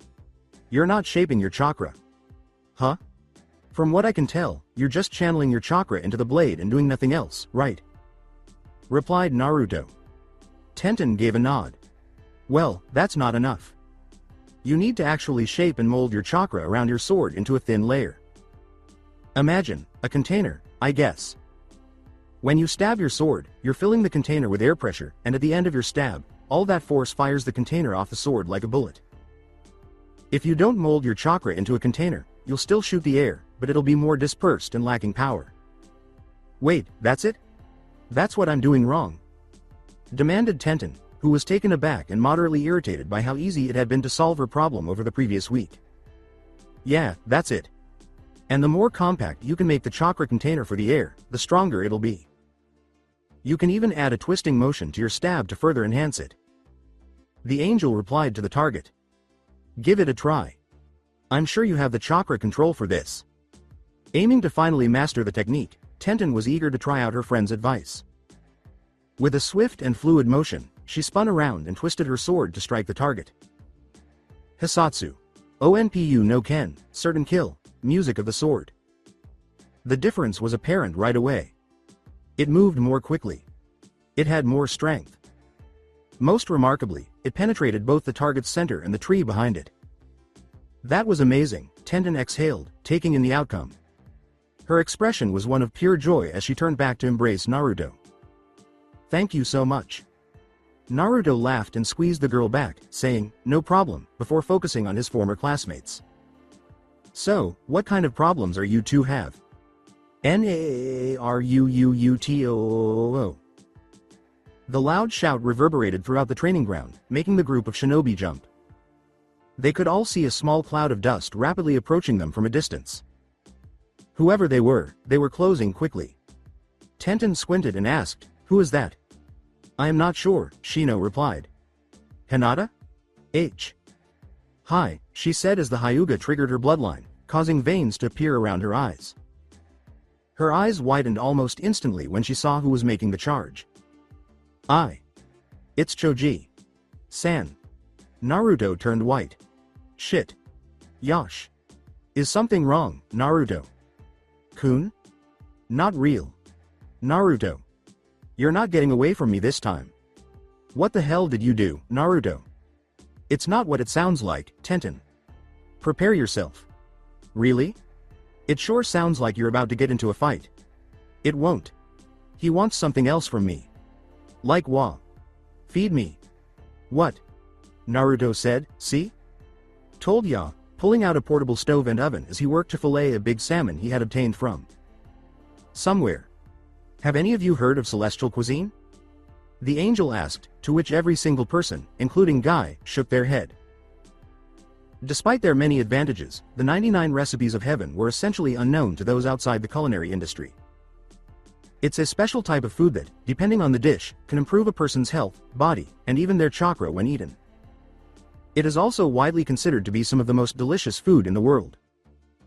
So not only does it taste damn good, you'll also become much healthier and stronger if you eat it regularly. Everyone's eyes grew wide at this small nugget of knowledge. Since Lee and Guy would be able to use this to further their taijutsu skills, they were especially interested in it. As it so happens, I have one of the 99 recipes of heaven that teaches how to make one of the dishes. It's really good, but unfortunately, Choji and the entire Akamichi clan found out. They've been stalking me ever since, trying to get me to cook it for them. Why not just make it for them and get it over with? Tenten asked. Naruto complained, his eye twitching. I tried that. All that did was make them want to have it every day. 5 times a day. Since then, I've been doing my best to avoid them, though I have no idea how Choji found me. Shino remarked, that would be our fault, Naruto. San. Why? On our way here, we encountered Yamanaka. San. She asked us where we were going and we informed her that we were coming here to speak to you. It is likely that she told her teammates sometime since then. My sincere apologies. The angel waved off the apologies and said, it's fine, Shino. He was going to track me down sooner than later. At least this way, I can recover my strength a bit faster and make you all some grub. He glanced upward.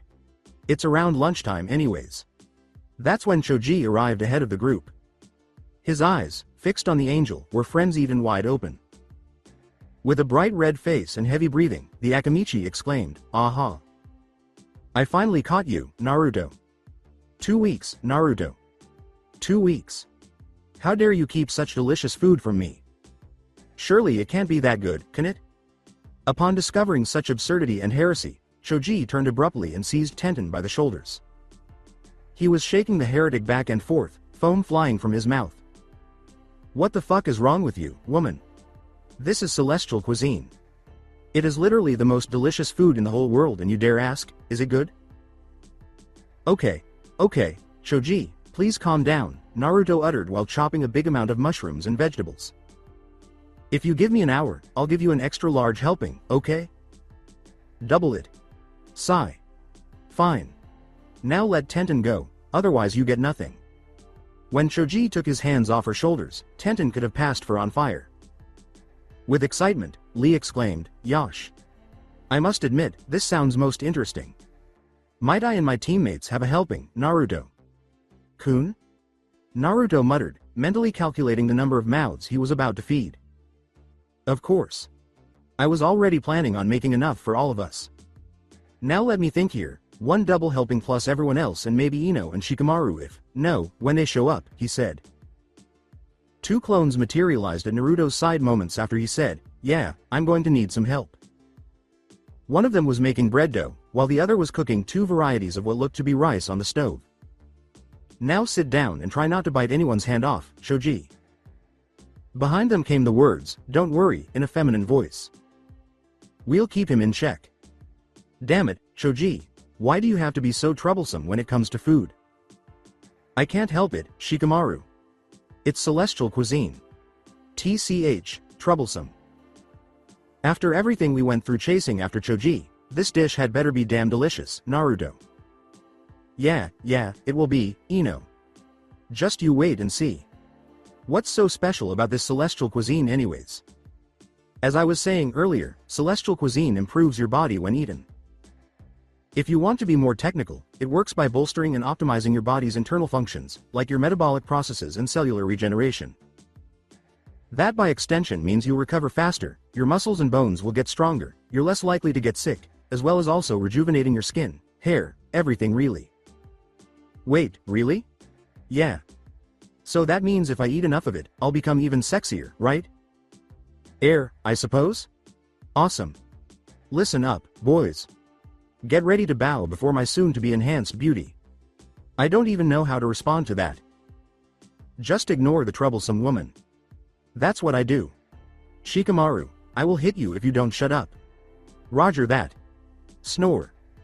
Did he just fall asleep in 2 seconds? Sigh, unfortunately, yes. This happens all the time too. I've even seen him fall asleep while eating. You're joking. Nope. There was this one time he was in the middle of saying something to us, and then all of a sudden, he was out. Just like that. His face was smooshed in his plate and he didn't even notice. He was still holding up his chopsticks too. Okay, that's just weird. Though, not as bad as my teammates. Really? Take a look. Lee. Soon our flames of youth will be even brighter than before. Guy. Sensei. This must be part of the wonders of the springtime of youth. Too right you are, Lee. Truly, your wisdom is growing every day. Thank you, Guy, Sensei. It is all thanks to you, Lee. Guy, Sensei, Lee, Guy, Sensei. I see what you mean. You have my sympathies, Tenten. I'm Ino. The sleeping idiot is Shikamaru and the drooling one over there is Choji. I take it you were all classmates? Yup. The only ones missing from our graduating class are Sasuke, Kun and Forehead. Forehead? Sakura. My best friend turned rival. Ah. Speaking of Forehead, where's the rest of your team, Naruto? If I remember correctly, I think Sasuke is training his Sharingan today with Kakashi. Sensei and Sakura is with her parents at a therapy session. Therapy? Her parents aren't coping well with Sakura's newly revealed, forwardness and lust. Ah, right. Still not sure how to deal with that. Be glad you're not Sasuke. He's been hiding out at my place ever since that one time Sakura somehow found him in every one of his hiding spots in the Uchiha clan compound. I remember hearing the screams. By the way, why is Dog Breath unconscious? No clue. Ask Tenten. You can thank Naruto for that. Kiba tried to wake him up after he got knocked out by Lee during a spar, and Naruto ended up headbutting Kiba in the face. No way. You're kidding. The best part is that just before all that happened, Kiba was boasting how he was stronger than Naruto and that he was going to prove it in a spar. Oh, that's brilliant. I almost wish Dog Breath was awake so that I could laugh in his face. We should probably wake him up actually. Nah, just leave him. Whatever Naruto is making smells really good. If he's unconscious, that means more for us. Ino, I like the way you think. Naruto shouted over the commotion around him, food is ready, guys. Everyone hurried over right away, their steps propelled by hunger and excitement. They would be experiencing celestial cuisine for the first time, food that is reputed to be the best in the world. What sort of meal would it be then? How might it appear? What flavor would it have? Delicious? Sour? Sweet? These were the questions that kept running through their heads until they finally saw the dish, at which point they stopped completely. It was made of bread. It was just a large loaf of bread, really. Well, forget about that. There were multiple loaves of bread. How come? What precisely? Really, Naruto? Ino scowled and folded her arms. All that talk about how great celestial cuisine is and this is it. I expected a lot more. With a laugh, the chef removed a knife. The group was greeted with a divine aroma of rice, vegetables, and salmon along with the scent of freshly baked bread as soon as he chopped off a portion of the loaf. Have a little faith, guys. There's more here than meets the eye. Look. All around, stomachs churned. It's called kulabayak. Choji, that big one over there is all yours, Naruto said, distributing the food among the group members. Eat up, guys. You don't have to tell them once. The group took their first bite together, trembling with hands, except for Kiba, who was still unconscious, and Choji, who had already eaten a quarter. And in Nirvana experienced simultaneous gastronomic orgasms. Lee was the first to respond vocally, of course. With that first bite, he threw back his head, eyes wide, and let out a primal roar, Ora-ah-h-h-h. Guy. Sensei.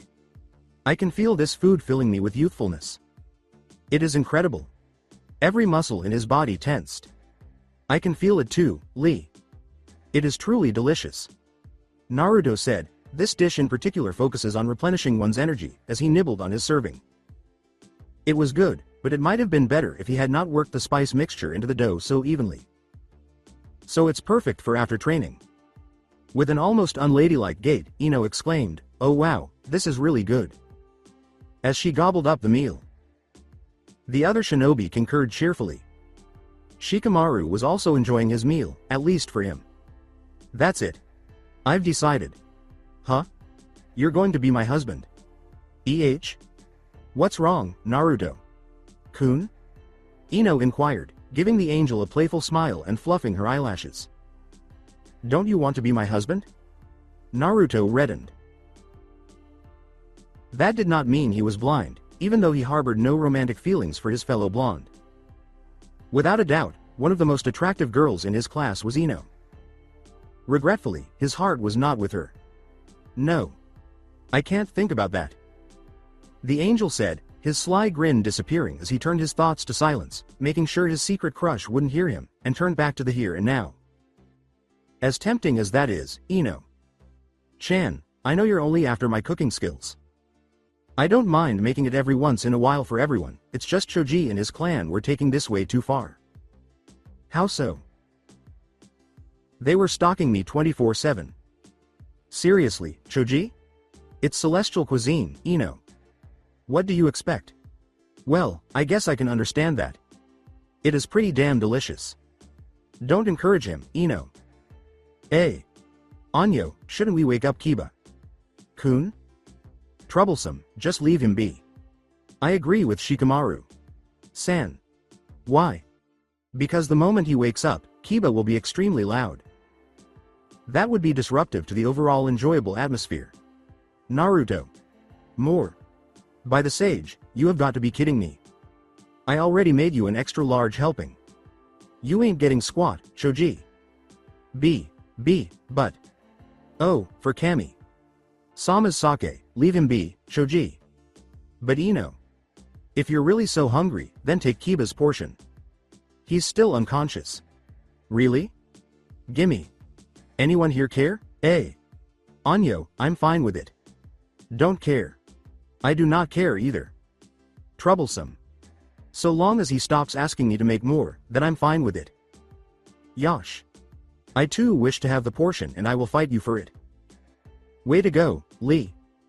That is the true way to show one's youthfulness. Guy. Sensei. Lee. Guy. Sensei. Lee. Guy. Sen. Bunban Baika no Jutsu, partial multi. Size technique. Wham. Lee. It's mine. Nom nom nom nom nom. What the fuck? Choji always gets 10 times stronger when either food is involved or someone calls him fat. Naruto sighed and then grinned, figures. Their impromptu picnic was lighthearted and joyful, despite the absurdity of seeing an elite Jonin crying over the body of his unconscious student, Choji stuffing his face nearby, and Kiba still co-ed on the side. One could see smiles everywhere. Yes, everything was well. Naruto gave a blink. What did that consist of? 2. Huh? May. Heim, huh? Finally. What's happening? I should be asking you that. Huh? You blocked me. What? What topic are you discussing? You blocked me from your thoughts. Meigetsu yelled. I've been trying to talk to you for the last hour. Really, wait? How did that come to pass? You tell me. When Naruto heard how irrationally irate his tenant was, he started scratching his head, trying to remember what could have caused the block. An hour ago. How did I get here? That was quite simple, then.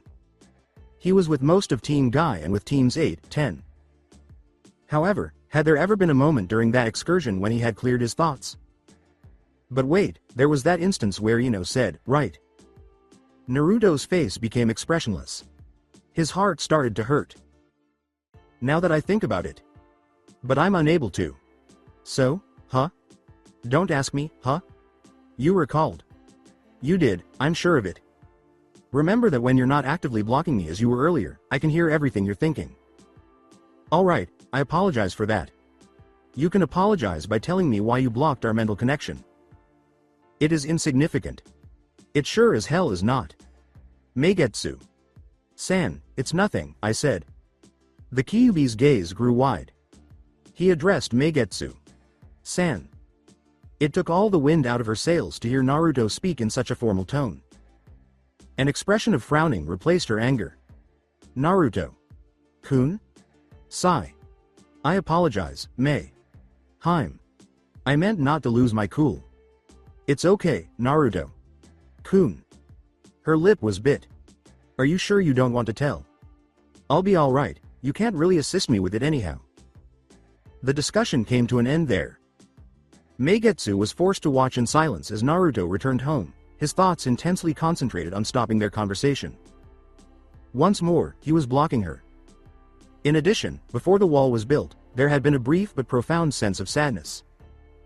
And the pain was far worse than she had anticipated. But it also hinted at what the angel was trying to hide from her. Based on his statements from prior to the encounter with the Yami Daidenshi back in the Land of Waves, the demoness had wondered about it, but it was only now being partially confirmed.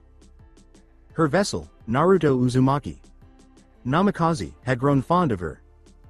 Meigetsu had always known it was possible, possibly even likely, if she was being truthful with herself.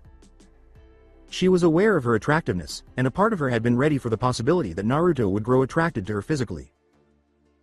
She was prepared to gently disappoint the angel because she had already prepared a number of arguments and justifications for why they couldn't be in a romantic relationship. It seemed insufficient only now. Between their short chat and the strong emotions she had picked up on, Naruto's feelings had developed into something more than a fleeting crush. Such deep sadness, guilt, and loneliness could not have resulted from a fleeting attraction. Oh no, this suggested something far more profound.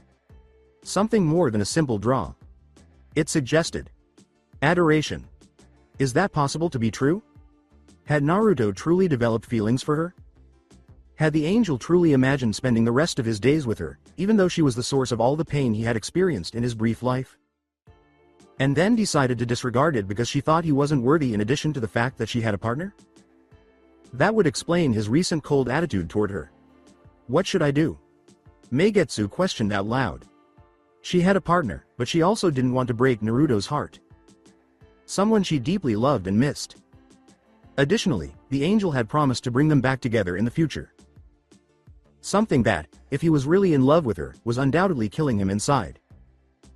The demoness didn't even realize where she was going because she was lost in her thoughts. And ultimately fell face first into a tree. Ow. She looked up, blinked in surprise, and rubbed her sore nose. She was in the Forest of Memories, which is Naruto's subconscious mind map containing all of his memories and ideas. And speaking of what she had entered, it was a huge, dying cherry blossom tree. Meigetsu began to wither. Oh, Naruto. Kun. In the Forest of Memories, a cherry blossom tree stood for love.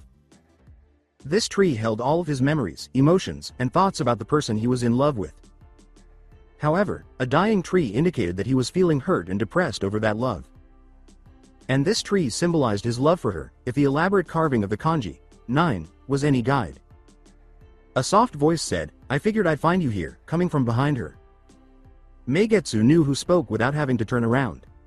Rei. Chan. For what duration have you been aware? The Holy Spirit said, I've known since the beginning, and approached to take a position next to her. She smiled consolingly at the demoness. Before I revealed myself, my spirit had time to view and assess all of Naruto's memories, ideas, and feelings when he took the test to claim Tenyu. I saw his attraction to you growing from the beginning and have watched it to its current state. And now, what is it? Is that what I believe?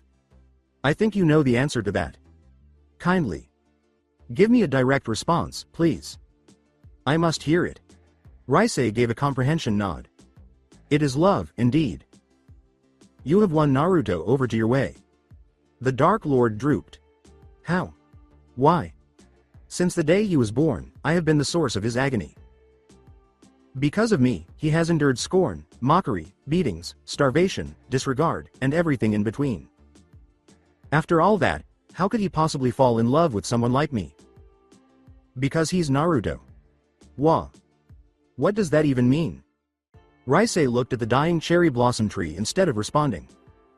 It is not something I can put into words, but it is something I believe you need to understand before you can say anything to him.